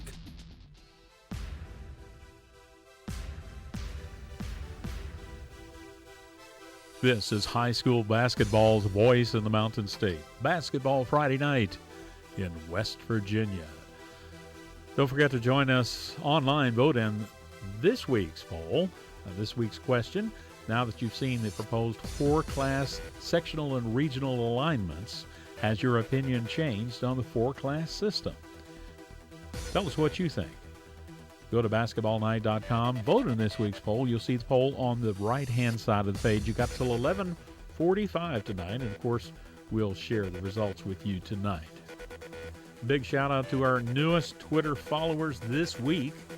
And boy, it's been a bunch of folks, including Lauren Nolte, David Ely, Westside High School Baseball, Brandy Jones, Greg, Rochella Gage, Braden Quisenberry, Brandy, Amber, Logan Ross, Amanda Taylor, Nathan Maid, NHS Westside, Jill Kennedy Bailey, Stacy Ray, David Meza, Susan Kennedy, Jeff Finn, AJ Connie, Tia Legato, Robert Murphy, Calissa Lacey, Steve Blizzard, Derek 302, Anthony Wezzard, Logan Simmons, Anna Maria Torillo, Aiden Sutterfield, Kylie Chase Hightower, Trenton C. Barnhart, W.V. Susan, Grant Cochran, and Brian Quinn. They're all part of the Basketball Friday Night in West Virginia family. They followed us on Twitter at @Hoops_Roundup. @Hoops_Roundup. Give us a call. Tell us about your game tonight. 855-784-6677. 855-784-6677. And don't forget, follow us on Twitter @Hoops_Roundup. @Hoops_Roundup. This is Basketball Friday Night in West Virginia.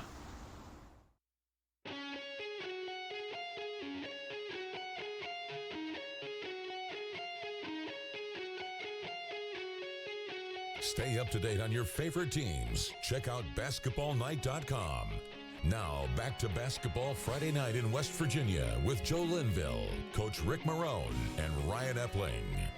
10:33 on this Basketball Friday Night in West Virginia. Ryan Epling, Joe Linville with you. Rick Morrone with us in studio tonight as well. Joining us now on set is our special correspondent, Andrew Rogers. And Andrew, you had a chance to learn a little bit more this week about our standout athlete of the week, Calissa Lacey of George Washington, a junior guard who is a well-rounded athlete, to say the least. Yes, I learned a lot about her. 4-sport athlete, and she excels at all 4 sports. An all-state player in each one of them. So swim, she's been to the state swim meet in all 4 of her events the past 2 years. Soccer, she's been to the state semifinals, has been an all-state player. And in softball, she's been to the state championship. So, and we'll get to basketball here in a second, but I mean, the list it's big. And she plays basketball. Yeah, yeah, we'll get to that now. But also the more, better than 4.0 GPA weighted classes, that makes, that's how that works. But she has to balance all of that. And to be an athlete at a high level in multiple sports requires a lot of time. And to be a student of a high caliber also requires a lot of time. And in this winter season now, too, you have basketball and swimming. So when I asked her, what is your day like? She says it's school. Then she'll go to basketball practice, may stay after and get some shots up. And then after that, she'll go home, get a meal, and then it's swim practice. And then it's homework. Wow. Talk about busy. Busy, busy, busy. Yeah, when she gets to college, things will lighten up. Yeah. No, but still, nonetheless, though, also basketball-wise, though, she's one of the top scorers in West Virginia this year. Yeah, it's pretty incredible that she is able to do all those other things, but also really excel and be one of the top state scorers in girls basketball. Can shoot it from three, can get to the rim, but also really good defensive player for the team. Andrew Rogers now with more on our Standout Athlete of the Week, Calissa Lacey, George Washington High School junior guard. All-Star Warriors guard Stephen Curry said, "Success is born out of faith, an undying passion, and a relentless passion. The passion to succeed at many different things is what makes Calissa Lacey this week's Standout Athlete of the Week." George Washington junior guard Calissa Lacey is obviously one of the premier guards in the state, yet she also participates at a high level in other sports at her high school. She is a member of the soccer, softball, and swimming teams. Lacey says having started many sports at a young age has allowed her to be successful at all of them. I've been doing it since I was about 5 years old, so I've been playing 4 sports since then, and I just kind of learned to juggle it, even during the off season, to stay in the gym or in the pool or anything like that to get my game to a higher level. In the spring, she is a member of the softball team, where she was an all-state honorable mention selection this past season and a starter on the team that competed for a state championship. In the fall, Lacey competes on the soccer team, which made it to the state semifinals this past fall and was also named to the AAA All-State First Team. Finally, she is also a member of the swimming team, where she has qualified for the state swim meet in all 4 of her events for the past 2 seasons. Her father says her mindset and her brother's influence is key to her success. She stays focused and stays on an even course. Doesn't get too high, doesn't get too low. It's amazing the grades she has with the the course load that she takes. Her brother is a couple years older than her, and he led a good example. He played sports and was high academics, so he is someone that she kind of looks up to and keeps her focused. Lacey's excellence goes beyond athletics. She has challenged herself in the classroom by taking advanced placement and college courses and maintains more than a 4.0 GPA. She has also been elected in the past 3 years to Student Council, where she plans events throughout the school year. Her head coach, Jamie LeMaster, says her intelligence and ability to raise the team's level of play is what makes her a special player. I think her biggest asset is her ability to make players around her better.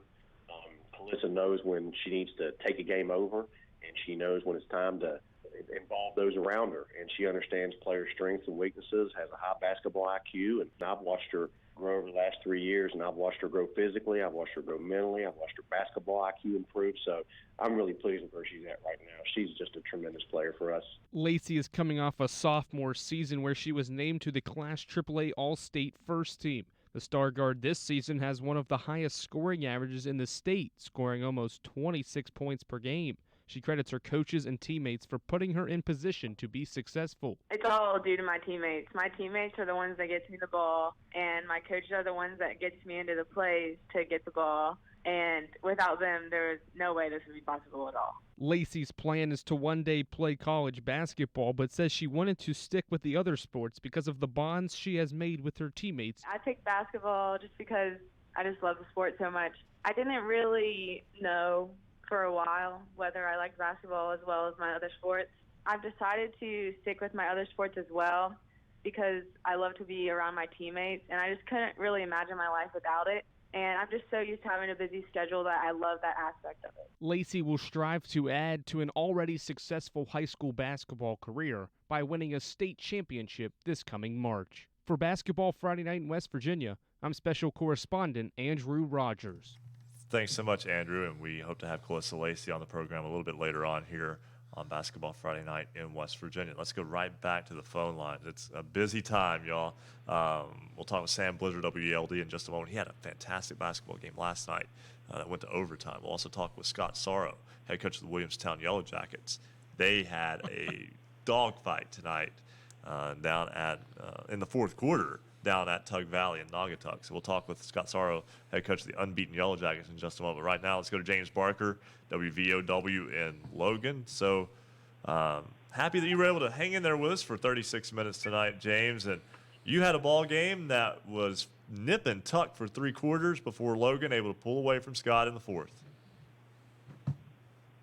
Hey guys, thanks Ryan. Yeah, we had a great ball game at the Willie Acres Arena, Logan Memorial Fieldhouse tonight. 62-51. Logan pulls away for a double-digit win that was not a double-digit win by any stretch of the imagination for most of the game. It was tied 43-all into the 4th quarter until it was David Early that really put the game away at the foul line for Logan, and then Noah Cook hit some big shots for Logan in the 4th as well, and his defense was outstanding tonight, as Logan, I thought, defensively played one of their better games that I have gotten to see them play tonight. They held Jagger Bell to 13 points and John Hamilton to 10 points, well below their season averages. What was the atmosphere? I take it was pretty exciting for both teams. Yeah, I thought both teams had great crowds tonight. Joe, as you know very, very well, this is a long, heated rivalry, specifically in basketball, that dates back almost now 2 decades. And you could start to kind of feel the animosity there late in the 3rd, early in the 4th quarter between both clubs and both cheering sections as well. So it kind of had that old school Logan Scott feel to it that you got in the Williamson Memorial Fieldhouse back 10 years ago. Yeah, I actually got to watch most of the game right down to the end there. But Scott, give us your opinion on a team much different from the first time they played Logan over in Madison a month ago. I actually agree with that assessment, Joe. I think they're a really good basketball team, and what is so tough for Scott and for Bill Lusk and the Man Hillbillies, and you've got a lot of great talent in Region 4, and there's only going to be 2 teams that come out of it. It's going to be a dogfight when we get into sectionals to see who is worthy enough or who sneaks out of victory to move on into regional play, because Scott's a team that if they make it to Charleston could make some noise. But the question is can they get out of the section? I think they've got 2 stars in John Hamilton and Jagger Bell, and they've got the pieces to go along with them. Tonight they just couldn't get the shots to fall in the second half. And again, I credit Logan's defense with a lot of that. But at the same time, it really is tough for these teams to go against Chapmanville and Logan, and then to get to the other side when you've got Polka presumably waiting in the other side of the region as well. So it's a dogfight to get out of Region 4 this year. Absolutely. We've talked about it all year. Real quick, let's go back Tuesday night. You saw a barn burner down at Chapmanville between the Logan Wildcats and the Chapmanville Regional Tigers. Yeah, it was another great atmosphere. The place was packed. The JV game, honest to God, had a better atmosphere at the end than what we probably had in the varsity game. That JV game was nip and tuck the whole way through, and I mean, I really thought that it was the roof was going to come off at the end of that game. It was crazy, but it carried over into the varsity game, and really for Chapmanville, I know they got a 5-point win, and it was a big win for them to avenge their loss to Logan. But to do it without Obina and Achille Killen in the second half, to come away with that victory, I think that speaks volumes for the younger players on that team for Chapmanville. Really gained some confidence for those young kids moving forward. Logan started attacking the rim when Obina was out of the game, as they should have, and Early played a great second half. Logan couldn't get some shots to fall from the outside. Tigers played really good defense, but just a great high school basketball game. One of the things that James Barker, also our good buddy Chris Kidd, they have the opportunity to do is to go see a really high-level high school basketball game almost any night of the week. James Barker, WVOW, always a pleasure, buddy. Thanks, guys. Had a great broadcast. Love listening to you. Real quick, just real quick, related to this. Still got it. Oh, no, I was just talking about what the athletic directors did. Both of those schools, Chapmanville and Logan, had girls' games on Monday night. They started selling tickets at halftime of the girls' game. So a lot of people were complaining you had to pay to get in the girls' games to get tickets to the Tuesday night game to watch Logan and Chapmanville. That's called good marketing. that is slick. I like that. I like anybody that thinks that way. We will get Scott Sorrow, head boys basketball coach at Williamstown, Jordan Mounts, who was also at the same game tonight between Williamstown and Tug Valley. We'll get those both together in a moment. Let's go quickly back to the phone lines, though. Sam Blizzard, WELD in Petersburg, hanging in there with us tonight. And Sam, you were at a very, very good basketball game last night, one that went to overtime. Petersburg getting a tight win over Moorfield's boys team. Excellent game the whole way, Ryan. I believe 6 points was the biggest lead for either team in that game. It was tied at the end of the first, a 1-point game at the half, tied at the end of the third. 2 seconds left, Petersburg up 2. Moorfield inbounding the ball underneath their own hoop, finds Chase Vance in the middle of the lane, hits a layup at the buzzer, sends it into overtime. We're all back and forth into the overtime, and with 3 seconds left in the overtime, Charlie Moomaw with an offensive rebound to get Petersburg out with the win last night. Excellent ball game between those two teams. And looking at Petersburg, that's 2 real tight wins over the Hardy County schools within a couple of days of each other. That followed up a 5-point win over East Hardy from 2 days earlier. Yep, I actually had that game as well. And I haven't covered Petersburg since the holiday tournament earlier in the year. Their coach, Todd Hare, come up and said he kind of liked me coming to their games. He said maybe I was a good luck charm. I think he's going to, yeah, you might get an all-expenses-paid trip to follow them along the rest of the year if they're going to play that way when you're in attendance. And Sam, I know that you get to cover a lot of Hardy County sports as well.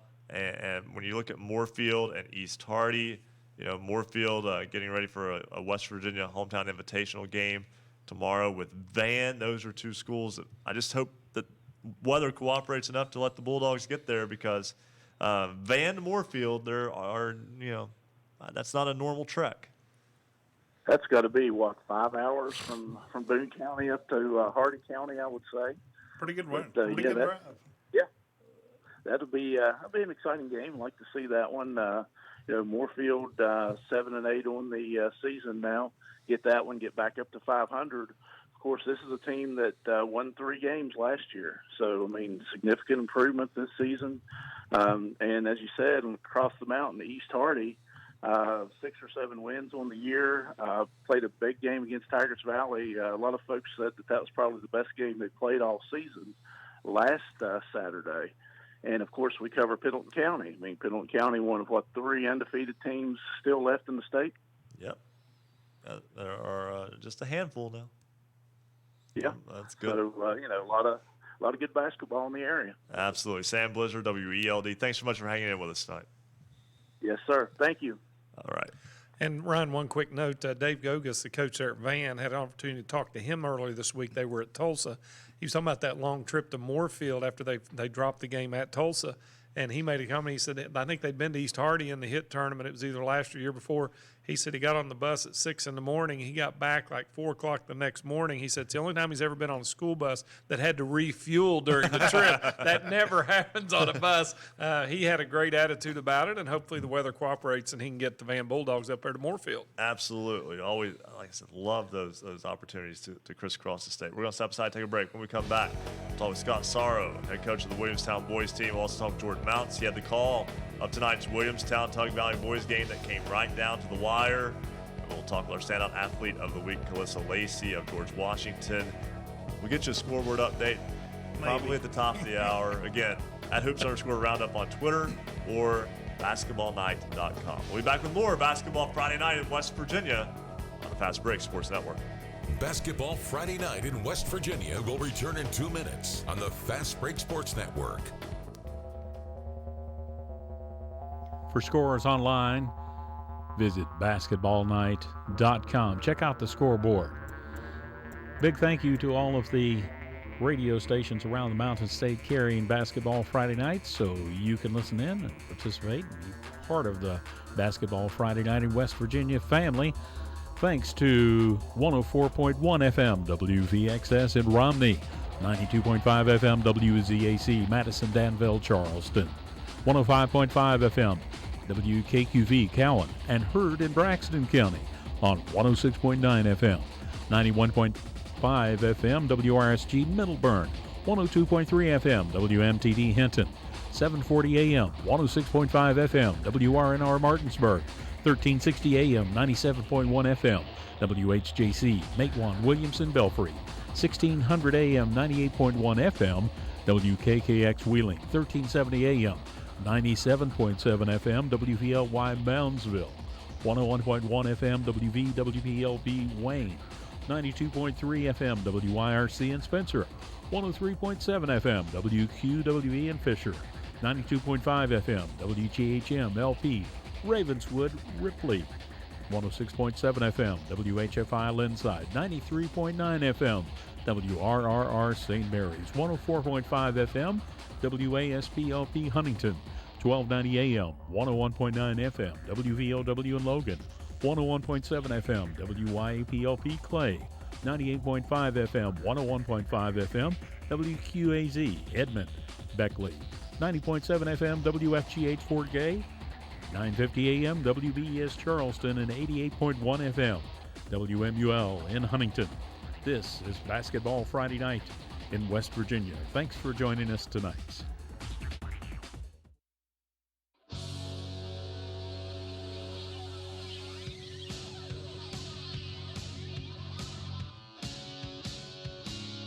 This is high school basketball's home for the Mountain State. Basketball Friday night in West Virginia on the Fast Break Sports Network. Now, back to your hosts, Joe Linville, Coach Rick Morrone, and Ryan Epling. You know, the song is rock and roll all night, party every day. But in my little world of news, it's rock and roll all night in the morning news and then sleep all day. Yeah, you know, I guess you could say I do live like a rock star right there, right? That's about the only way it resembles it whatsoever. That's a stretch. But nonetheless, this is Basketball Friday night in West Virginia. We're coming up on a break here before too awfully long, so I want to get right back to the phones. Scott Sorrow is the head coach of the Williamstown boys team. They remain undefeated, but Coach Sorrow, your game tonight at Tug Valley came right down to the wire, and you had to hold off the relentless rally from the Panthers. Hey guys, yeah, you're right. You know, it was a great game, good atmosphere. I mean, it was a tight game, nip and tuck, and it was tied at halftime, 30-30, and then as you can see by the final score, that kind of held the entire second half. So. You know, I think either team could have won that game. I think it goes without saying that Tug Valley is a tough place to play. Tough to get a win down there. So for us to go down and get a win down there against those guys, you know, who are so good at home, I think says a lot. You know, if you look at you know some of the other good teams that have played down there, you know, they've kind of struggled too. I mean, I think Charleston Catholic won by 3, Greater Beckley won by 4 or 5. So you know they're a tough team. I mean their schedule's so brutal. I mean they're so much better than their record indicates. Hey Coach, congratulations on the win. How important is it for you to be able to get your team on the road in that tough environment as you get prepared as sectional tournament play comes up? I know you probably look at it as part of the big picture and trying to get your guys ready in case they got to go on the road in tournament time. I mean, that's exactly right. And, you know, when we scheduled that game, the reason I wanted to get on a bus and go to Naugatuck was because it was going to help get us ready for tournament play. And hopefully, you know, it's icing on the cake that we can win it, obviously. But it's the reason why we scheduled the game. We know that they're very, very well coached. We know that they have good kids. We know it's going to be a tournament environment, and that's exactly what we got. And for us to get the win, I mean, it's even better for us. But, you know, we have a lot of respect for that team and those coaches, and they do a good job. Excellent ball game tonight, as you mentioned, a tied at halftime. And then basically in the second half, you took turns blowing each other out for a quarter. You just happened to win by 2 more. Right, exactly. I mean, it was just, I mean, every possession mattered. And to be honest with you, and you guys have seen some of our scores, I mean, we've played some games where they've been a little closer than others, but I mean, it's so much better for us to play a game in the fourth quarter where every possession is critical. And it's the same thing I told my guys when we needed that. And And we were glad that we got that tonight. And like I said, for us to get the win doing it is even better. 18-0 now, and boys sectional play is basically 3 weeks away. So I mean, with the 18 games in, your games are kind of spaced out a little bit once you get past next Wednesday. Correct. Yeah, we have a game next Wednesday, and then we also will play in the Little Canal Conference Championship game, which is going to be on the 22nd of February, and then we'll have we should get a bye in our section, so we'll have a little bit of a break there. But we're going to try to keep these guys. Obviously, rest is important. We'll get some rest where we need it, but we're going to try to get these guys in some like scrimmage type situations in practice. So we're almost like simulating games, but we're not actually playing a different opponent. So I don't love having that long of a break, but it's kind of what the schedule dictated this year. Scott Sorrow, head coach of the 18-0 Williamstown Yellow Jacket boys basketball team. Thanks so much for joining us. Have a safe trip back home. Hey, thanks a lot. Appreciate it. All right, and sticking to that game, great ball game tonight, and we're tight on time. Jordan, we're against the break. We got about 2 minutes here. Jordan Mounts, WFGH, had the call of that game, and Jordan, it was everything you could have hoped for, except for Tug Valley coming up just a little short at the end. Guys, I got to give Williamstown all the credit in the world. That's a very talented team. They got a very, very talented core group of kids, and a class act school.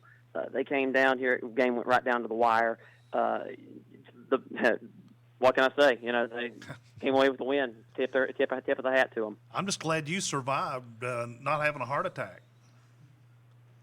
Yeah, well, having a heart attack, and I do public address for Tug Valley games, and I've kind of been going through a voice issue as well. So, I had to tough it out, but at the same time, it was a great game. Couldn't ask for any better. Looking at the two games, looking at the stats on paper, the big difference: Williamstown shot the three ball. Tug Valley did not. Williamstown shot 35% from 3-point land, making 7 shots. Tug Valley 0 for 4 at 0%. So. That's a big difference in the game when you can convert from beyond the arc. I know that in Naugatuck, wins and losses. That's the bottom line. That's how good that program has been. But level of play, I talked about with Coach Morrone earlier. You have to be excited about what this can mean going down the road if you can take the positives from this game pushing forward for Tug Valley. Well, absolutely. The schedule that Tug Valley has played this year, it's number one in the state for a reason. We played a lot of quality opponents. And we've played a lot of quality opponents in good games. We've just unfortunately not been able to turn that corner and pull the victory out. But taking a Charleston Catholic to within 5, Greater Beckley Christian to within 5, Williamstown obviously to within 2 points. I mean, you can't ask for better quality opponents to come play. And though the outcome is not the way Tug Valley wants, it makes you a stronger team going into the playoffs. All right, Jordan Mounts, thanks so much for joining us. We're up against the break. Thanks, buddy. I appreciate it, guys. Y'all have a good show. All right, thanks so much, Jordan Mounts, WFGH, and also public address announcer for the Tug Valley Panthers. 2 hours in the books. Fastest 3 hours in radio, living up to its name here tonight. Even on a night when there aren't that many games, we're still full of content because this is Basketball Friday Night in West Virginia. A scoreboard update and a word from Marshall University coming up after the break here on the Fast Break Sports Network. Basketball Friday Night in West Virginia will return in 2 minutes on the Fast Break Sports Network.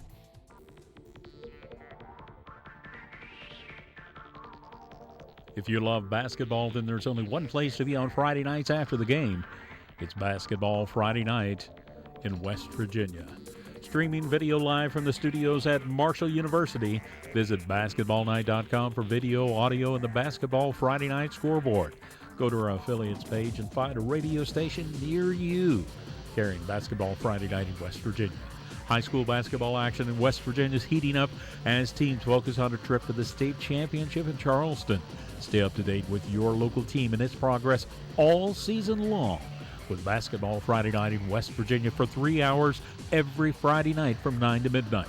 Listen online or on great radio stations throughout the Mountain State. Hear sports writers, broadcasters, coaches, players, and your calls recapping your team's game. Visit basketballnight.com for more details on how you can become part of the show. Follow us on Twitter @hoops_roundup at @hoops_roundup. And thanks to everyone tonight that's called, sent text, tweets, and emails. We appreciate you being part of the show and helping us cover all high school basketball in West Virginia. Join us on the phone tonight. Share your team's game. Call us toll-free, 855-784-6677, 855-784-6677. Follow us on Twitter, @hoops_roundup, @hoops_roundup. You can also text the show. Text us scores, comments on the game, or you can also email us pictures. 304-249-4924 is the number you can text. 304-249-4924. Go to our website, check out the scoreboard, find out how you can connect with the show tonight at basketballnight.com. Follow us on Twitter, @hoops_roundup, @hoops_roundup.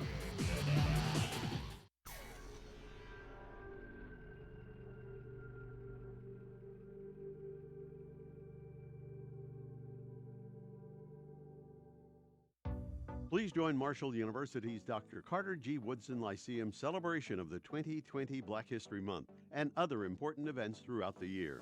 On February 13th, United States Surgeon General Vice Admiral Dr. Jerome M. Adams will discuss his personal life and role as the nation's doctor at 4 p.m. in the Joan C. Edwards Performing Arts Center on the Marshall campus. The Woodson Lyceum also supports programs specifically for teachers and students. Teachers should apply for the Lyceum Summer History Institute by March 13th. The History Institute is partly funded by a major grant from the West Virginia Humanities Council. Students should apply for positions in the W. Page Pitt School of Journalism and Mass Communications High School Journalism Workshop by May 30th. Applications for teachers and students are available at the Woodson Lyceum's website, marshall.edu/Woodson Lyceum. The Woodson Lyceum is a resource for this region on Black History Month and serves as a forum supporting quality education and freedom of the press.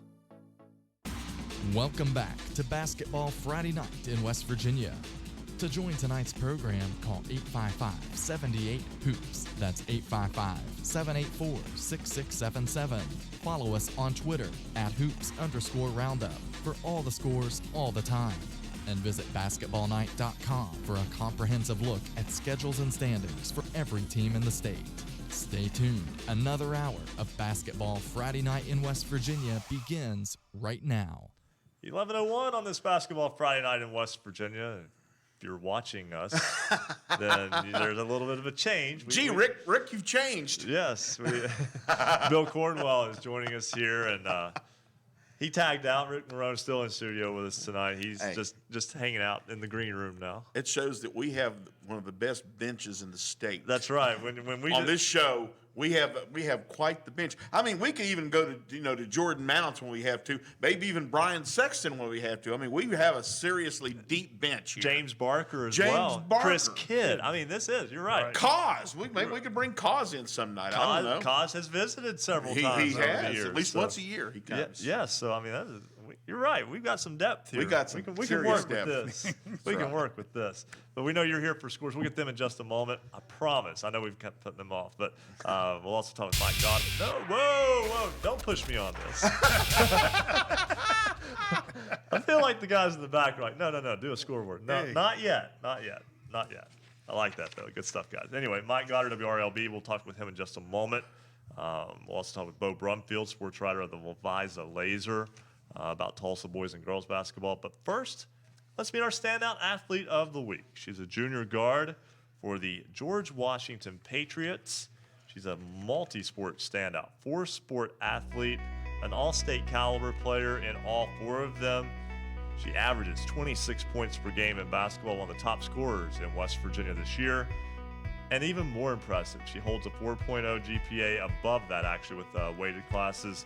And she's able to balance her life with, right now, one of the busiest times of the year because she's got basketball, swimming, and maintaining an above 4.0 average. She is Calissa Lacey, junior from George Washington High School. She joins us now on Basketball Friday Night in West Virginia. Calissa, first off, congratulations on being our standout athlete of the week. Thank you so much.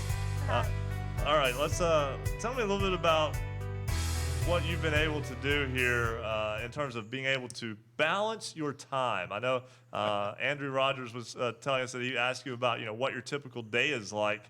It's pretty busy this time of year. Yep. Well, first of all, I would like to thank both of my coaches, my swim coach and my basketball coach, for allowing me to be able to do both at the same time. Both of them encourage multi-sport athletes, which is really great for me. And to focus on both at the same time, it's kind of hard, but I learned to juggle it because I've been doing it for so long. So I just know how to manage my time well.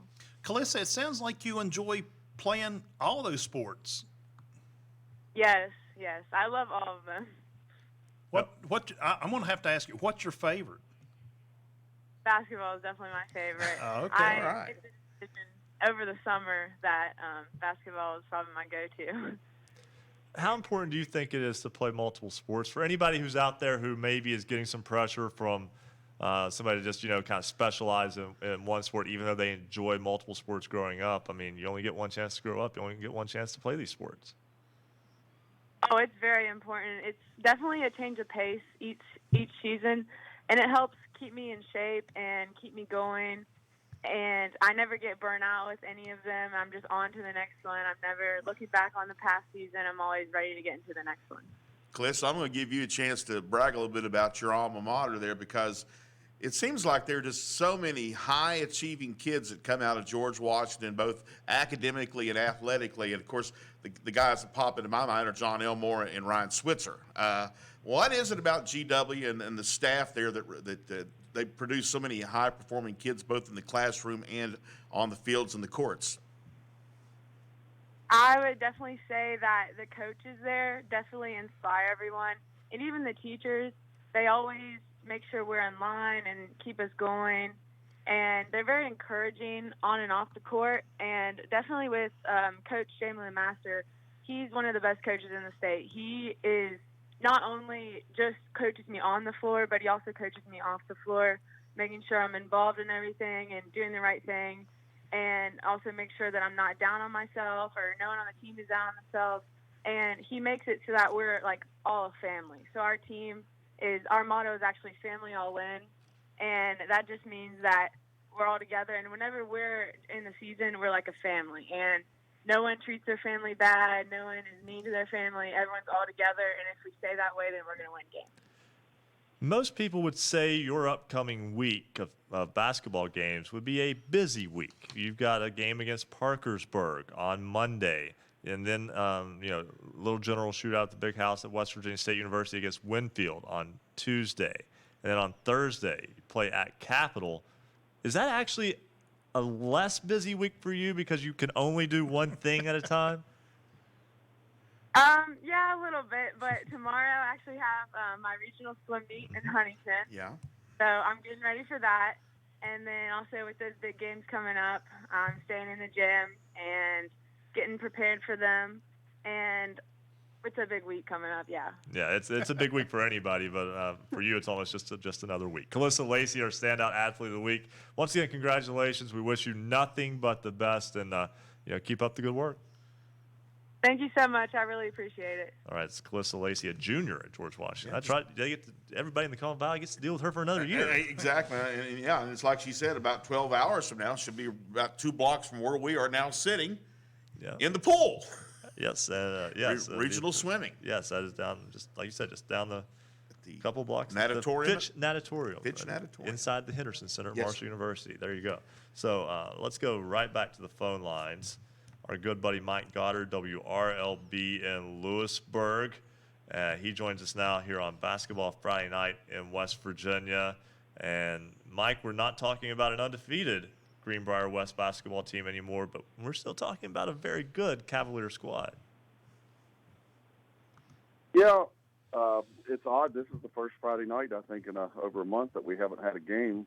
Our games have been kind of spread out and thin for us for several weeks, but then we played last week, Thursday and Friday, a couple days off, come back Monday night, and then had a nice win at home over Summers County.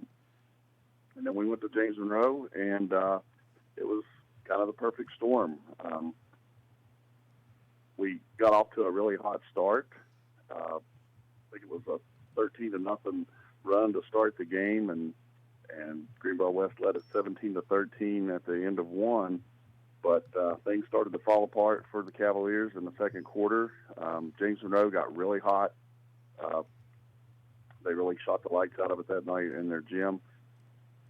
We were down by 8 or 9 points at halftime, and it just never really improved through the third quarter.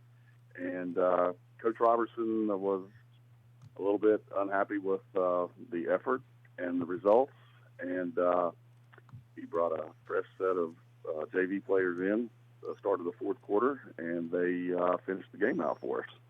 And that was a ball game that the final score of that ended up being 85-57 win for James Monroe down in Lynn's side. But you're talking about coming up the hometown invitational, really kicks into gear here this weekend in terms of placement games, and that's obviously a big time of year to play in those games for the smaller schools in West Virginia. Yeah, this is really going to be a telltale week, I think, for Greenbrier West basketball. We're going to host a really nice St. Mary's team tomorrow night. Coach Barnhart does a fantastic job year in and year out. He's got a really talented roster. Kids that we met last year. This is going to be a tough game for us tomorrow night at home. We're going to head to the LG shootout Wednesday and face that number 1 Williamstown team. That's going to be a stiff test as well.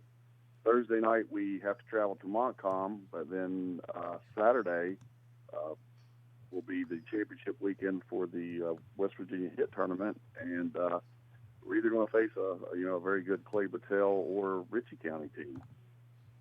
Still a whole lot to look forward to, and looking forward to seeing that ball club get back out on the floor from Greenbrier West. Mike Goddard, WRLB in Lewisburg. Thanks so much for joining us tonight. I feel like I do this to you every week, and I'm sorry. Oh, no problem. I want to quickly mention on the girls' side, and Coach Morrone got a chance to look at this girl a couple weeks ago. Kelly Poston is a senior member of our girls' basketball team. She hit the 1,000-point mark this week in a win over Meadow Bridge. She is a first-team All-Stater in volleyball. She's a first-team All-Stater in softball. I feel like she's a first-team All-Stater in girls basketball. Just one of the finest athletes to come through Charmco, and she's an even better person. Outstanding. Thanks so much for sharing that with us. Mike Goddard, WRLB in Lewisburg. And right now, we're going to go right back to the phones. We'll talk with our buddy Wes McKinney in just a moment. But right now, Bo Brumfield, sports writer for the Leviza Laser, covers both Tulsa boys and girls basketball. He joins us now on the program. Bo, thanks so much for hanging in there with us tonight. Hey, guys, how are you? Doing well this way. Hey, I got to say, unfortunately, people named Bo end up on hold for a long time around here. We put our resident referee, Bo Anderson, on hold forever. Hey, we're not, and I'm not going to talk about the referees tonight. But I'll leave that to Bo. He's the expert. There you go. The other Bo. Yeah, other Bo. I like that. But the other Bo. That's right. Tonight, Tulsa's boys and girls both get wins. The boys with a win over Carter Christian Academy, 79-52, and this is a ball club that started out a little bit slow and was maybe a little bit, I won't say disappointing, but maybe a little bit of a head scratcher in terms of comparing to what they had coming back this year from last year's team. But over the past maybe 2 to 3 weeks, starting to play a little bit more like the team was expected to play this year. True. It's true, Ryan. They started out 3-1, and then, 3-1, and run into a buzzsaw there at St. Joe when they had all their guys, and then went on a 5-game losing streak, and we hadn't seen that at all last year, with the group we had, and had to get some pieces, had to put some stuff together. And I think Coach Maynard, I think he went back to the drawing board a little bit and had changed some stuff up. And it's been a lot better. We're evened our record tonight, 8-8. The Rebels did, and against the Carter Christian team. This was a rescheduled kind of a makeup game, and had a team had to cancel. Grace Christian had to cancel for the flu last night, so we kind of picked up Carter Christian girls and boys tonight, and it was a starters only played, Ryan, about 4 minutes. of the ball game, and it was mostly young kids a lot of the way, and got some good contributions from freshmen. Colton Austin had 15 points. Freshman David Dingus had 13 points, and sophomore Stephen Ward had 12 points to lead the way. And 12 out of 13 scored. And believe it or not, the only one that didn't score was leading scorer Jesse Muncie in the victory. That's how it goes sometimes, especially that type of game. But that's a good program type game for your younger kids to get to play. And the girls, we talked with Coach Morrone, but the girls pick up a 63-18 win over Carter Christian Academy from Kentucky as well today. So doubleheader sweep for the Rebels. That was Katie. I think Katie Markham looked at Coach Jude sent me the book, and Katie Markham, freshman, also had 16 and 11, and Jace Litton off the bench had 10 rebounds. So, and I think 10 out of 12 of their group scored. So it was a good night. It's a good night in Glen Hayes at Rebel Arena, and the boys will be back in action. You guys, the fellow before Greenbrier West mentioned the West Virginia hit. We will be in action, or the Rebels will be in action tomorrow at noon and 1:45 against South Harrison. They're going to make the return trip there. And then, man, it was a tough draw for the Rebels in the hit. Had to go to St. Mary's, which is very good. Lost 85-82. Grant Barnett hit a three with about 2 seconds left. And in my opinion, just me, and I'm nobody, Ryan, I think St. Mary's is the favorite in the hit. I think they will go to Greenbrier West and get a win, and I think they will win the hit next weekend. Interesting. Yeah, absolutely possible. That's like you said, that is a very good basketball team. And Tulsa's starting to play better, and again, playing host to South Harrison tomorrow. And as I joked with Coach Morrone, and I want to explain the joke because I didn't ever get back to that. South Harrison from Lost Creek will not make the turn at Lost Creek on 52, which is the last turn before Tulsa High School in Glen Hayes. Yes, we made the trip. We made the trip to Lost Creek last year, and the other thing, Ryan, I'll let you guys get back to it. Is I think it's Tigers Valley is in Mill Creek. Is that correct? I think that's correct. And the Mill Creek, as you know, Mill Creek is real close to the Tulsa High School too. So we told our parents we may make trips to Mill Creek and Lost Creek, and they got kind of excited until we told them where it was. So, just up the road. Bo Brumfield. Just up the road. That's right. Yeah, just up the road a little bit. Bo Brumfield, thanks so much for joining us. Appreciate you guys. You have a good night. All right, you as well. And we're going to step aside right now, take a break. When we come back, West McKinney, WAEY in Princeton. Kind of bookending the show with the Tigers tonight. We'll talk a little bit about the Tigers who were not in action tonight. But we'll also talk with our good buddy Bill Cornwell. Catch up with him. He's just right over here next to us. We'll let him talk too. Mr. Butterfly. Yeah. Mr. Butterfly. We'll get our update of the power ratings as well. Much to do as we get closer to the end of Hour 3 here. Basketball Friday night in West Virginia on the Fast Break Sports Network. Basketball Friday night in West Virginia will return in 2 minutes on the Fast Break Sports Network. For scores online, all of them in West Virginia, visit basketballnight.com. Haley McClure, Greenbrier East Spartans, Ryan Leap Lincoln Cougars, Gage Huffman, Tyler Consolidated Knights, Rachel Bates, Valley Wetzel Lumberjills, Obina and Chili Killen, Chapmanville Tigers, Janaya Fargo, Musselman Lady Appleman, Sam Cremines, Williamstown Yellow Jackets, and joined now by Calissa Lacey, George Washington Patriots. What they all have in common is they were selected by the Basketball Friday night in West Virginia as the standout athlete of the week. You have a remarkable or outstanding athlete, they can be nominated by you. Each week, we've selected a standout athlete of the week. We consider a nominee based on leadership, performance on the court, academic performance, involvement in the community, and volunteer work. Congratulations to Calissa Lacey, George Washington Patriots Standout Athlete of the Week. Head over to our website, basketballnight.com. Check out the stories on every one of our Standout Athletes of the Week. And fill out the Standout Athlete of the Week tab. Nominate your athletes to tonight or tomorrow?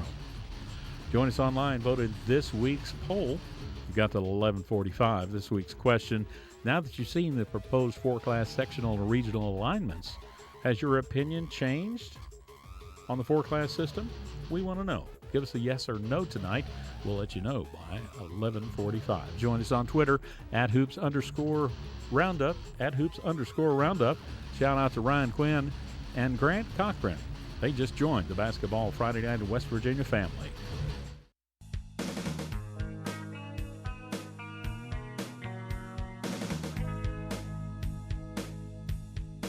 Celebrating high school basketball around the Mountain State. You're listening to Basketball Friday Night in West Virginia on the Fast Break Sports Network. Now, back to your hosts, Joe Linville, Coach Rick Morrone, and Ryan Epling.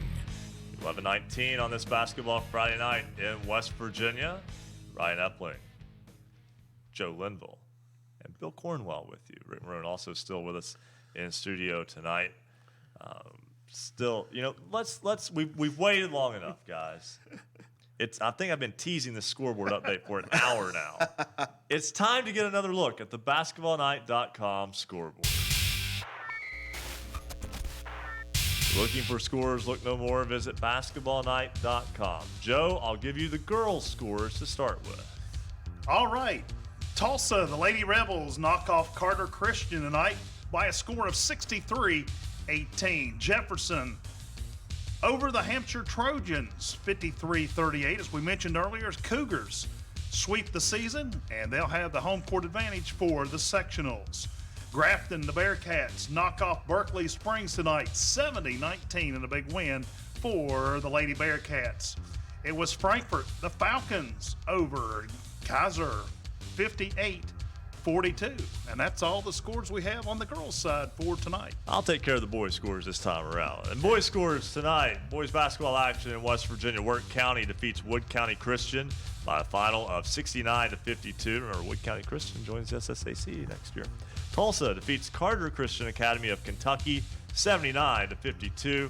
Braxton County picks up a win over Gilmer County 75-60. It was Clay County an 82-63 winner over Calhoun County. Frankfort defeats Allegheny, Maryland 64-51. Also boys basketball tonight. Jefferson defeats Hampshire 70-51.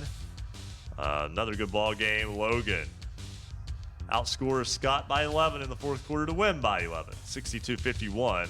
Wildcats get the win at Willie Acres Arena. Also tonight, Martinsburg comes from behind to defeat Musselman. 54-50 the final in that one. The Bulldogs now 13-2. Racine Southern of Ohio defeats Wahama 75-55. White Falcons 0-17. Williamstown holds on in Naugatuck to defeat Tug Valley tonight 51-49. Yellow Jackets remain unbeaten. They had a 17-point lead going into the fourth quarter after a tie game at halftime. Tug Valley outscores them 17-2 in the fourth, but Williamstown holds on for the 51-49 win. And finally, Polka defeats Winfield tonight 63-43. Isaac McNeely 18 points in the win for the Dots, along with Noah Rittinger had 17 in that victory. That is your basketballnight.com scoreboard. You can always go to basketballnight.com. Follow us on Twitter at @hoops_roundup. Let's go back to the phones. Wes McKinney, WAEY in Princeton, joins us now on the program. Wes, a Friday night without a basketball game. What's that about? Yeah, guys, we got like four seasons country down here in Mercer County, which that's what they call this area, and you get like four seasons in like a span of 2 days. We had a lot of rain yesterday, and now we got snow tonight, ice, and just a wintry mess. But yeah, Princeton's supposed to play tonight against Greenbrier East. That game postponed to a week from Monday the 17th. It'll be a big sectional game whenever those two squads do meet. But I'm sure Princeton wanted to play tonight. They've won 5 in a row, and this kind of weird season for the Tigers continues. They started 8-2, then they lose 3 in a row there early, mid-January. Now they've won 5 in a row, including beating Huntington last Saturday at the Big Atlantic Classic. And maybe not the win turned some heads, but the way Princeton did it, winning by 22 points over the Highlanders. And then 2 nights ago on Wednesday night, Princeton gets revenge on Graham as they defeated the G-men by 9 at home. That was a game that Princeton had lost earlier in the season by 7 points at Graham. So Tigers playing really good ball right now, and just looking to play some games here. They'll be in action on Wednesday when they go to the LG Shootout and play Capital, which I'm interested to see what happens because Princeton, of course, beat Huntington, and Huntington beat up on Capital at the Big Atlantic. So I'm interested to see how things kind of transpire coming up on Wednesday night. Should be a lot of fun Wednesday night, that game with Capital, as you mentioned, Wednesday evening, I should say.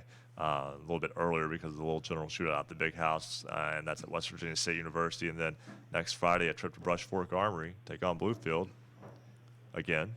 Feels like Princeton and Bluefield are playing like 3 times a year because of the tournament that they share and play in. It's interesting because those 2 schools so close to each other and have had some very good basketball games the last 2 years as well. Yeah.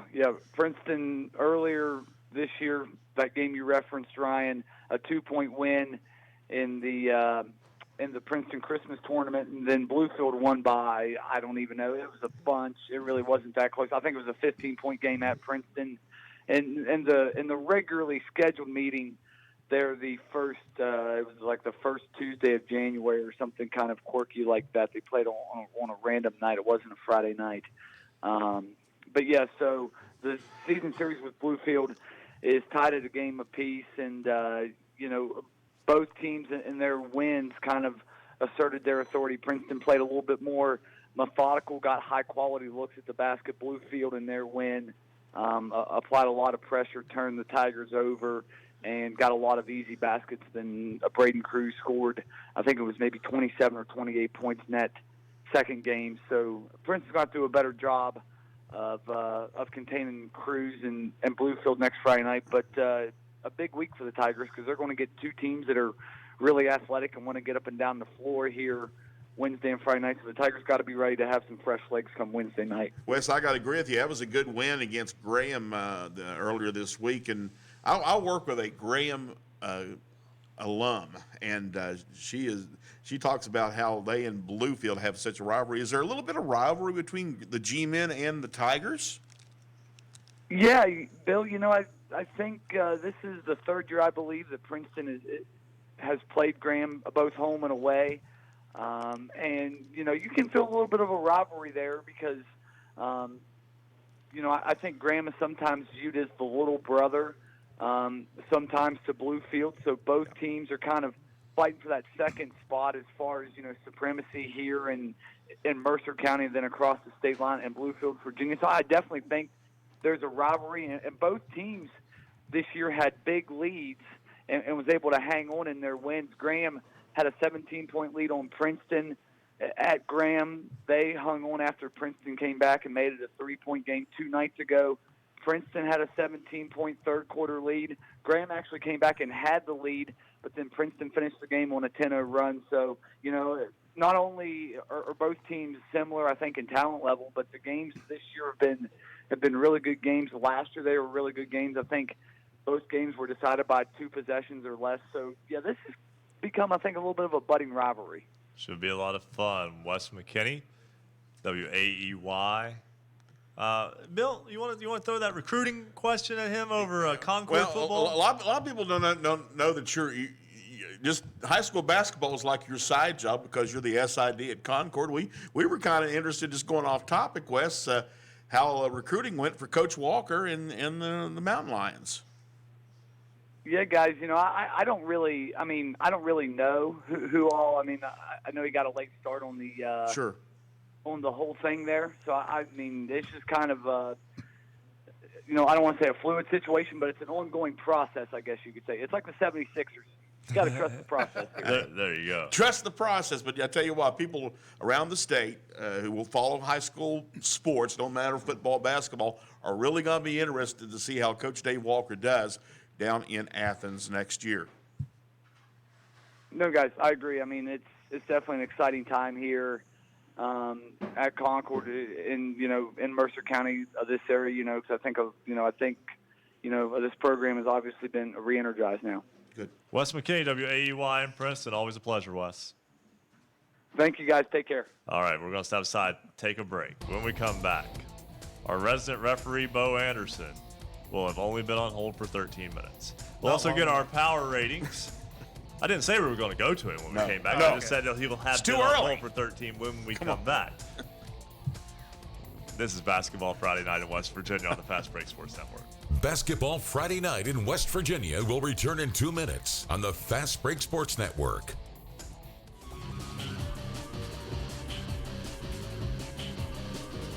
Every Friday night from 9 to midnight, we're the home for high school basketball in the Mountain State. This is Basketball Friday Night in West Virginia. We want you to become part of Basketball Friday Night in West Virginia, part of the family. Follow us on Twitter at @hoops_roundup, @hoops_roundup. We'll make sure to mention your name tonight. Joining us a little while ago on Twitter, Ryan Quinn, Grant Cochran, WV Susan, Trenton C. Barnhart, Kyle Chance Hightower, and Aiden Setterfield. Thank you very much for being part of Basketball Friday Night in West Virginia.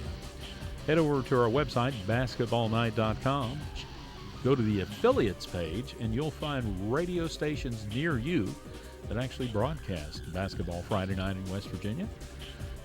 Some of those stations include 104.1 FM, WVXS in Romney, 92.5 FM, WZAC, Madison, Danville, Charleston, 105.5 FM, WKQV Cowan, and heard in Braxton County on 106.9 FM, 91.5 FM, WRSG Middleburn, 102.3 FM, WMTD Hinton, 740 AM, 106.5 FM, WRNR Martinsburg, 1360 AM, 97.1 FM, WHJC, Mate 1, Williamson Belfry, 1600 AM, 98.1 FM, WKKX Wheeling, 1370 AM, 97.7 FM, WVLY Moundsville, and 101.1 FM, WVWPLB in Wayne. We'll tell you about more stations carrying Basketball Friday Night in West Virginia in the next break. And if your station's not carrying Basketball Friday Night, you give them a call. Tell them they should carry Basketball Friday Night in West Virginia.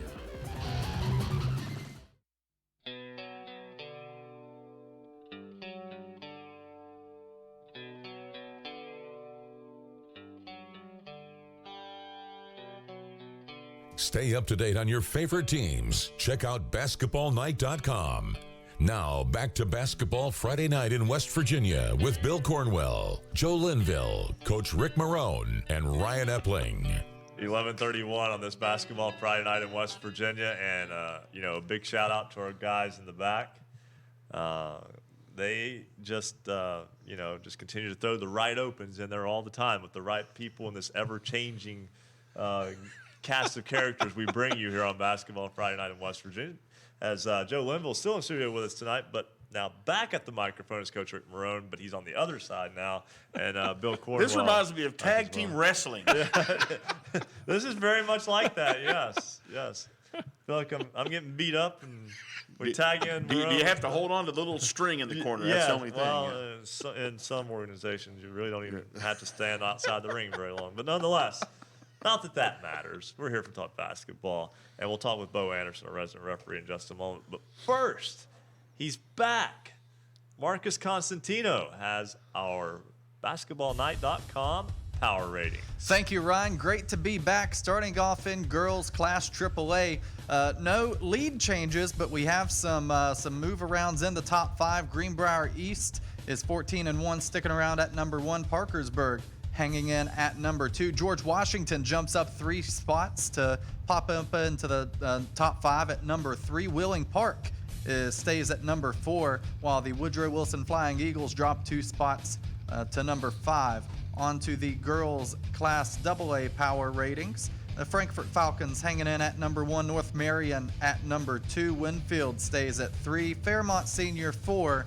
And the Wayne Pioneers rounding out the top 5. No movement there in class single A. Okay, I was wrong. We do have a movement. The St. Joseph Central Lady Irish jump up into the number 1 spot, while Parkersburg Catholic drops down to number 2. Pocahontas County stays at number 3, while Gilmer County jumps up 2 spots to number 4, and Summers County is down 1 to number 5. On to the basketballnight.com boys power ratings. The University Hawks, are 14-3 at number 1. Martinsburg is 13-2 at number 2. Morgantown is at number 3. Cabell Midland number 4, and Hedgesville at number 5. On to Class AA in boys.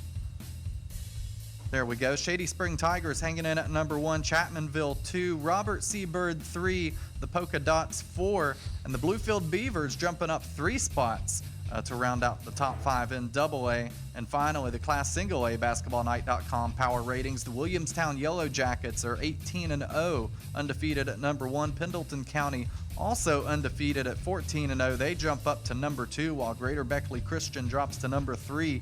Wheeling Central Catholics at number 4, while the Charleston Catholic Irish jump up 2 spots to number 5. That's your basketballnight.com power ratings. You can see all of them right now at basketballnight.com. Thank you very much, Marcus. We'll get our poll question a little bit later on. We'll also have cause time as well. But right now, it's time for our resident referee, Bo Anderson. Actually, you know what? Don't. Okay. I jumped the gun. That's my fault. We will get Bo in a second. Right now, I want to take a time to Bill Cornwell just kind of crashed the studio on us here and joined us. Exactly. I've been out and about. Bill's a Renaissance man. He's I'm a man Renaissance of the people. man. I was attending a martial artist series event tonight at the Keith Albee Theater in Huntington, Madame Butterfly, by Teatro Lirico Europa tonight, and then really enjoyed that.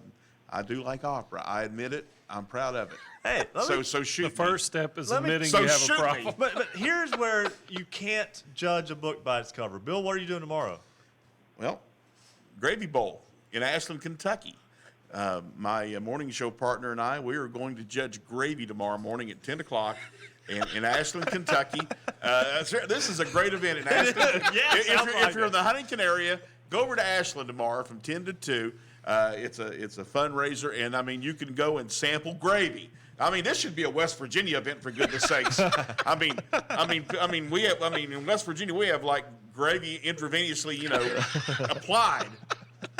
But I'm doing that in the morning, and then of course we got Marshall basketball tomorrow evening. So I got a full day. And then I got Sunday, a full weekend. Sunday there's NASCAR. Sunday's NASCAR. I mean, that's what I'm saying. Wait a minute. It's just the most fascinating.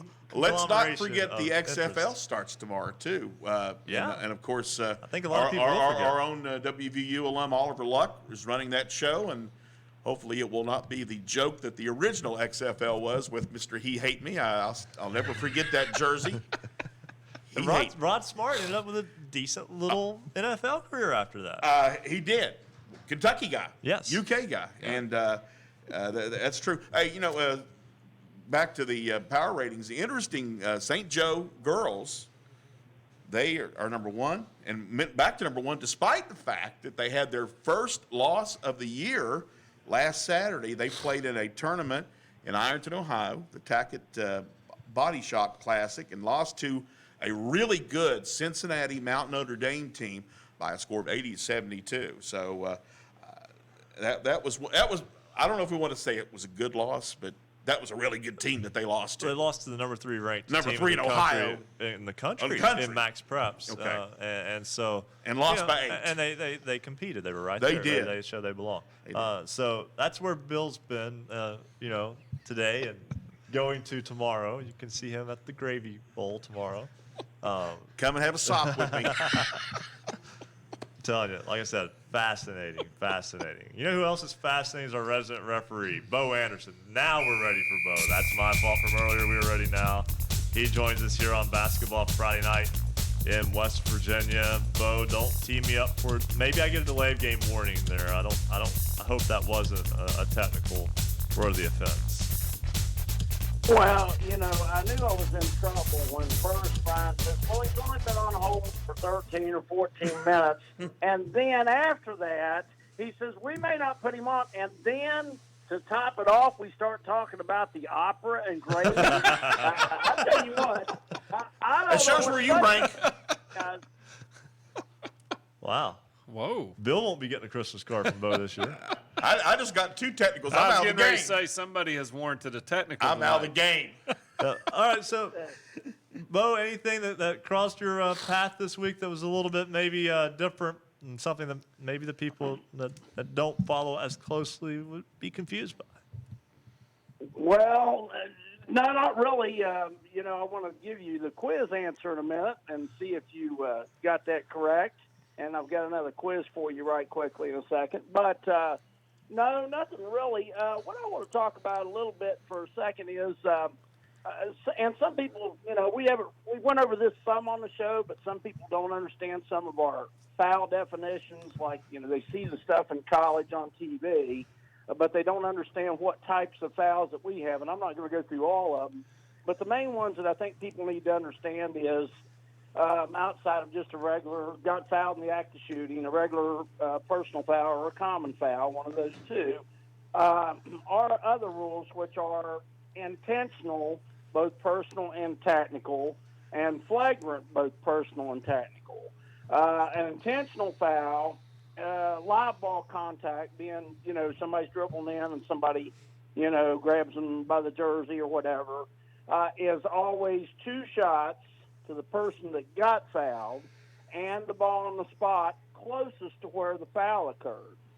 A flagrant live ball contact foul is always 2 shots to the person that got flagrantly fouled if they're capable of shooting the free throws and the ball on the spot closest to where the foul occurred. If the word technical is involved, anybody can shoot the technical. So if it's a intentional technical or a flagrant technical foul, any type of technical, it's always going to be 2 shots and the ball at the mid-court stripe side opposite the scorer's table. So those are some of the types of fouls that we have that people may or may not know. And remember, on an intentional live ball personal foul, even if they shoot a layup and make it, they still get 2 shots in the ball. If they shoot a 3-point shot and make it, they get 3 points, 2 shots, and the ball. If they shoot a 3-pointer and miss it, then they get the 3 shots and the ball. So that's just a little example of those situations. Hey, Bo, one real quick one I wanted to throw at you while we have a few minutes. Airborne shooters. A couple times this week, it was in different games, but I think some people are confused. Like a player that's shooting the basketball, they shoot a jump shot, they come to the ground, and then maybe on a block out or the defender contacts the shooter. Officials use the term an airborne shooter. At what point are they no longer a shooter, and then the foul would be a common foul as opposed to a shooting foul? I think that's something that would be interesting to the folks at home. When does that change take place, and how long are they considered a shooter? Very easy, Rick. A good question, very easy question. They're an airborne shooter until they touch the floor. Once they touch the floor, they're not in the act of shooting anymore. So therefore, they are up in the air. They shoot the ball. It goes through. If they get contacted even before they touch the floor, then you have still the good basket, and you'll shoot 1 shot. If they're in the air, they shoot the ball, they come down, and then a player knocks them down afterwards, then we'll have the basket if it's good or not, and we'll either shoot a 1-and-1 or 2 shots if it's a 7th, or if it's a 10th, or if it's neither one, and it's 1 through 6 on the fouls, then they'll get the ball out of bounds. So that's how airborne shooters in the act of shooting until they touch the floor. Wow. Well, I mean, that all makes sense, but there, again, I'm not doubting Bo. I don't doubt Bo. I'm just saying that that's a call that gets sometimes pretty close. Yeah. It's sometimes very close in terms if the shooter hits the ground before they're getting fouled via box out or however that would take place. Bo, last week your quiz for us was after a made basket and a timeout, can the team inbounding the ball put all 5 players out of bounds, throw it to each other before throwing the ball inbound? Correct? That was the question. That's correct. Yes, sir. All right. I haven't got one of these right on air yet, so I'll go ahead and fire this out there. I say that they can all touch the ball as long as the first person inbounds to touch the ball is in there before the 5-second call. Hey, Ryan got 1 for 20. He's doing good. He got one. Okay, show's over. I'm going to have some gravy. Yeah, check that number 1 gravy out there. Yes, sir. Yes, sir. Yes, that's correct. A player, all 5 players, whenever it's after a made goal or an awarded goal, then they can pass along to teammates. That means all 5 players can get out of bounds and run around out of bounds on the end line, and then all of a sudden one of them step in, and the 5-second count's going until the ball is released directly in bounds or into the court, and then the 5-second count is over. So as long as they get that ball released directly into the court in bounds before the 5-second count goes, they can have them all. Now, in a designated spot, the only person that's allowed to be out of bounds is the one throwing the ball in. So that you got that one correct, Ryan. Very good. All right. But Bo, I got one for you tonight. Now, this is going to be an opinion question for you, Bo. The charge block call to me is always toughest for officials, especially in real close contact. I mean, some are more obvious than others, but do you think that the no contact arc would help in high school officiating as it does in the college and obviously in the pro ranks where it first popped up? I don't like it simply because it's an extra thing that we have to referee. The bottom line is every player is entitled to that spot on the court as long as they get there first and get there legally. And as far as the airborne player goes, all you have to do, and I talked a little bit about this last week, Billy, when you're refereeing basketball, you referee the defense, not the offense. If you referee the defense, you'll get that block/player control charge correct 90 to 95% of the time. The other couple of percentages is bang, bang, it's quick happening. If that player got there legally before the airborne shooter left the ground, then if the airborne shooter crashes over that player, then it's a player control foul. And it's real easy, and, it's a matter of refereeing the defense, which a lot of fans are not going to be doing that. A lot of coaches are watching their offensive team and what they're doing and not really focused on what the defense is, so they really don't know if they got there first or not. Yeah. And it's a matter of having that knowledge. But, no, I do not agree with the arc. I don't like the arc. We don't have a thing where we can hit the whistle and go over and see a replay on it, which I'm glad we don't have replay in high school basketball. And I just think that arc is not for our game. All right, Bo, that's my opinion. Right, and Bo, we are very tight on time. Hit us with your quiz question. All right, A1 gets fouled, and it's the 17th foul. They should be shooting 1-on-1, and the official steps in and announces 2 shots. A1 misses the shot, and A3 steps in the lane and grabs the ball and turns around and throws it to the official. What are you going to do in that case? Handle that situation, and I'll let you know next Friday night. All right. Sounds like a good plan. Bo Anderson, our resident referee. With that, we'll try to dissect some things. With that, we'll have cause time. We'll also have our poll question when we come back on Basketball Friday Night in West Virginia. This is the Fast Break Sports Network. Basketball Friday Night in West Virginia will return in 2 minutes on the Fast Break Sports Network.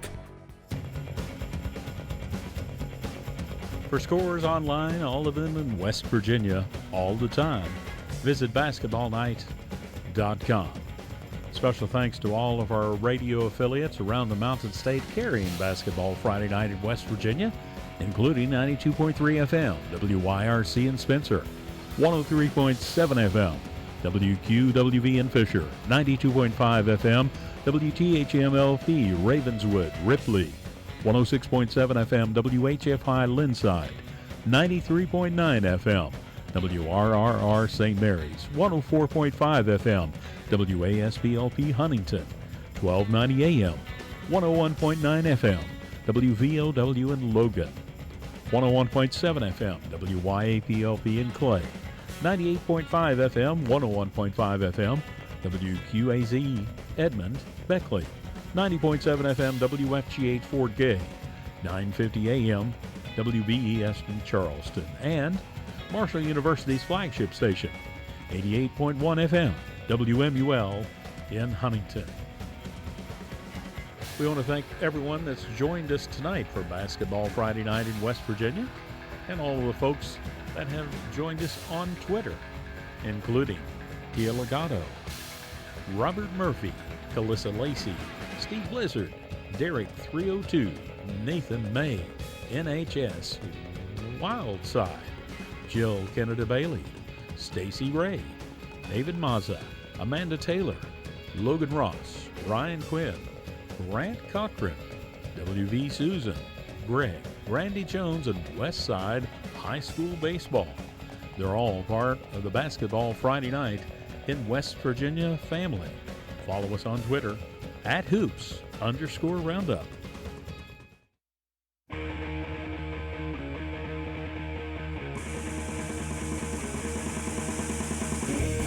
This is high school basketball's home for the Mountain State. Basketball Friday Night in West Virginia on the Fast Break Sports Network. Now, back to your hosts, Bill Cornwell, Joe Linville, Coach Rick Morrone, and Ryan Epling.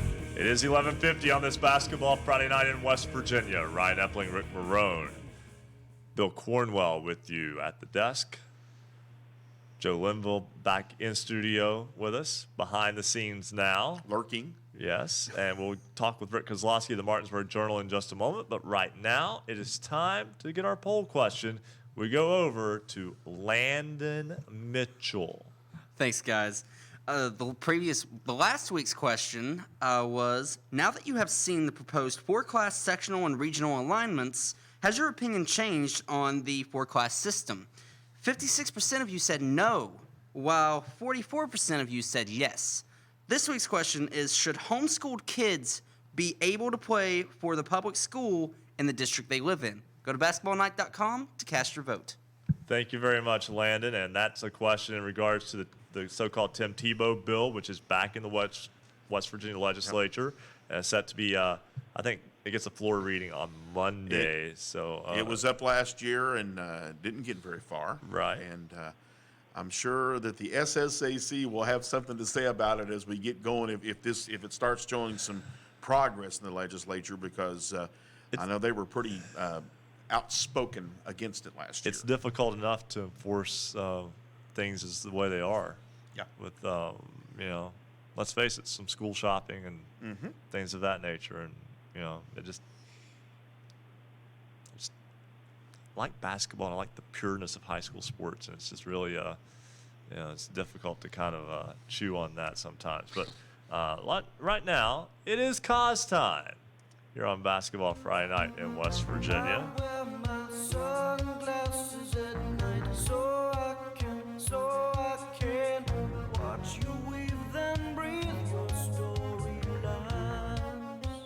Rick Kozlowski of the Martinsburg Journal joins us on Basketball Friday Night in West Virginia. Wearing his sunglasses tonight? Well, to blot out the full moon. It is a but bright it is kind of a full moon kind of night, I suppose. Just some weird things going on. For instance, Hedgesville and Spring Mills were supposed to play a basketball game today, but somehow the roof was leaking, so that game got postponed. Then at Jefferson, there's some kind of issue with the baskets in the high school, so they moved a boys and girls doubleheader across the road to Wildwood Middle School and played there. And then last night, and this is one that people I don't think have heard anything about, and of course I will have something in my column on Sunday addressing the subject. Not that I'm trying to pitch anything, but yes, I guess I just did. There was a middle school game between Musselman and Shepherdstown, and a foul was called. A parent came out of the stands and tried to, I guess, disagree with the call of the official, and things started getting heated enough that the police were called. The gym was cleared, with the exception of the two teams and students and I guess officials and whatever. But basically, everybody was kicked out of the game, kicked out of the arena, and they continued the game. Well, you hate to see that because, I mean, that sounds like it was the best thing to do at the time. But my goodness, come on, everybody. It's high school basketball or youth sports. No, this is middle school basketball. Right. 8th graders. Yes. Unbelievable. Yeah. Unbelievable. I mean, actually, sadly, totally believable because that just seems to be the direction we've been heading for over the past 20-plus years. Especially if it's rival schools. Yeah, we're definitely taking a step back in civility from that standpoint. So, Rick, you did have basketball tonight, though, just not the location you thought you would go. Yes, I saw a couple of competitive games. The Jefferson girls went on to beat Hampshire, which gave them a 4-0 record in section play. So, in all likelihood, they should be the top seed. But we know how sometimes voting goes. I'm not saying that anything odd will happen, but Jefferson is a very patient team, very young team, and they're they're showing some strength, and certainly I think they will have an opportunity, if they advance past their sectional, to maybe beat somebody in the region and get to Charleston. Then in the boys' game, Jefferson, pretty much held control after the first quarter. Will Shadley with 23 points, including 6 3-pointers. These freshmen who felt right at home at Wildwood Middle because last year he was playing for Shepherdstown and had played in that facility before, so he was kind of familiar with it. Jefferson, like I said, held control. Hampshire got a little bit of a run going in the fourth quarter, but then Shadley hit a 3-pointer, and all of a sudden, next thing you know, bang, bang, bang, it's a 20-point game, and Jefferson is 3-0 in section play, still has one game left with Washington, which is a kind of a team that's very, very capable, just doesn't have a very good record right now, and both of those teams are very young, so it's I'm interested to see what happens. When you look at Jefferson, of course, last week they had games against Martinsburg, and they had a game against Hedgesville, both of which they lost and knocked Jefferson out of the Associated Press State Top 10, which they appeared in for the first time all season, and it didn't really last too long. And, of course, they played teams that were ranked ahead of them. And, of course, that ball games you mentioned played at Wildwood Middle School, the 2 ball games, I should say, which is just across Shenandoah Junction Road from Jefferson High School. So it wasn't like they had to go very far. But just a couple little things to tie some things in together before we conclude our basketball talk here. One, I see that Jefferson Little League is located right there next to it. I've called approximately 8 to 10 Jefferson Little League All-Star games over the course of the past 10 years in various locations for Matt Miller at WRNR, who called in earlier, ironically. See, it's a small world, Joe Linville. I'm telling you, it's a small world. And also, I have to ask, and this is a question you probably can't answer, but why is one of the 4 tennis courts there next to Jefferson High School turned at an angle away from the others? Oh, you're trying to stump me, aren't you? And that question I cannot answer. What are you doing, checking Google Maps? I'm looking right at it on Google Maps. It's exactly what I'm doing. And that just fascinated me, because that is just like, that does, there's plenty of room to have it normal, it looks like. So anyway, nonetheless, also in your area, Martinsburg's boys come from behind to defeat Musselman and Inwood tonight. Big win for them to come back in the fourth quarter and get that win. And we got just a minute to go. But, Rick, we also talked Martinsburg girls basketball. They won 13 in a row. Seems like Martinsburg is, kind of doing what Martinsburg does right now. I heard you talk to Kyle Triggs. I heard my name mentioned earlier, too. I was like, I almost drove off the road. It's like, oh, my God, that's my name. Okay, I'm just joking. But yeah, it was a fascinating discussion with Kyle, absolutely. And I'm glad you were able to talk to him. Yeah, again, we thank you for just kind of bringing that up, because that was a tie-in that as much as we try to find them all, we didn't know about that one until we got it from you. So you kind of were able to turn us toward that. And of course, you can hear this this show in its entirety on basketballnight.com. The whole show will be posted. It'll be on YouTube as well. And Kaz, we're out of time. Thanks so much. We'll do it again next week. You guys be great. Have a great weekend. Thanks so much. That's Rick Kozlowski of the Martinsburg Journal. And guys, it's almost time to eat. It's not a gravy bowl, but it is almost time to eat. Joe Linville's already in line. The show hasn't even finished yet. This is Basketball Friday Night in West Virginia. We'll be back next week. Thank you for listening to Basketball Friday Night in West Virginia. Tune in next Friday for the latest high school basketball action from across the Mountain State. Visit basketballnight.com for our show archives, the poll question of the week, and the basketballnight.com scoreboard.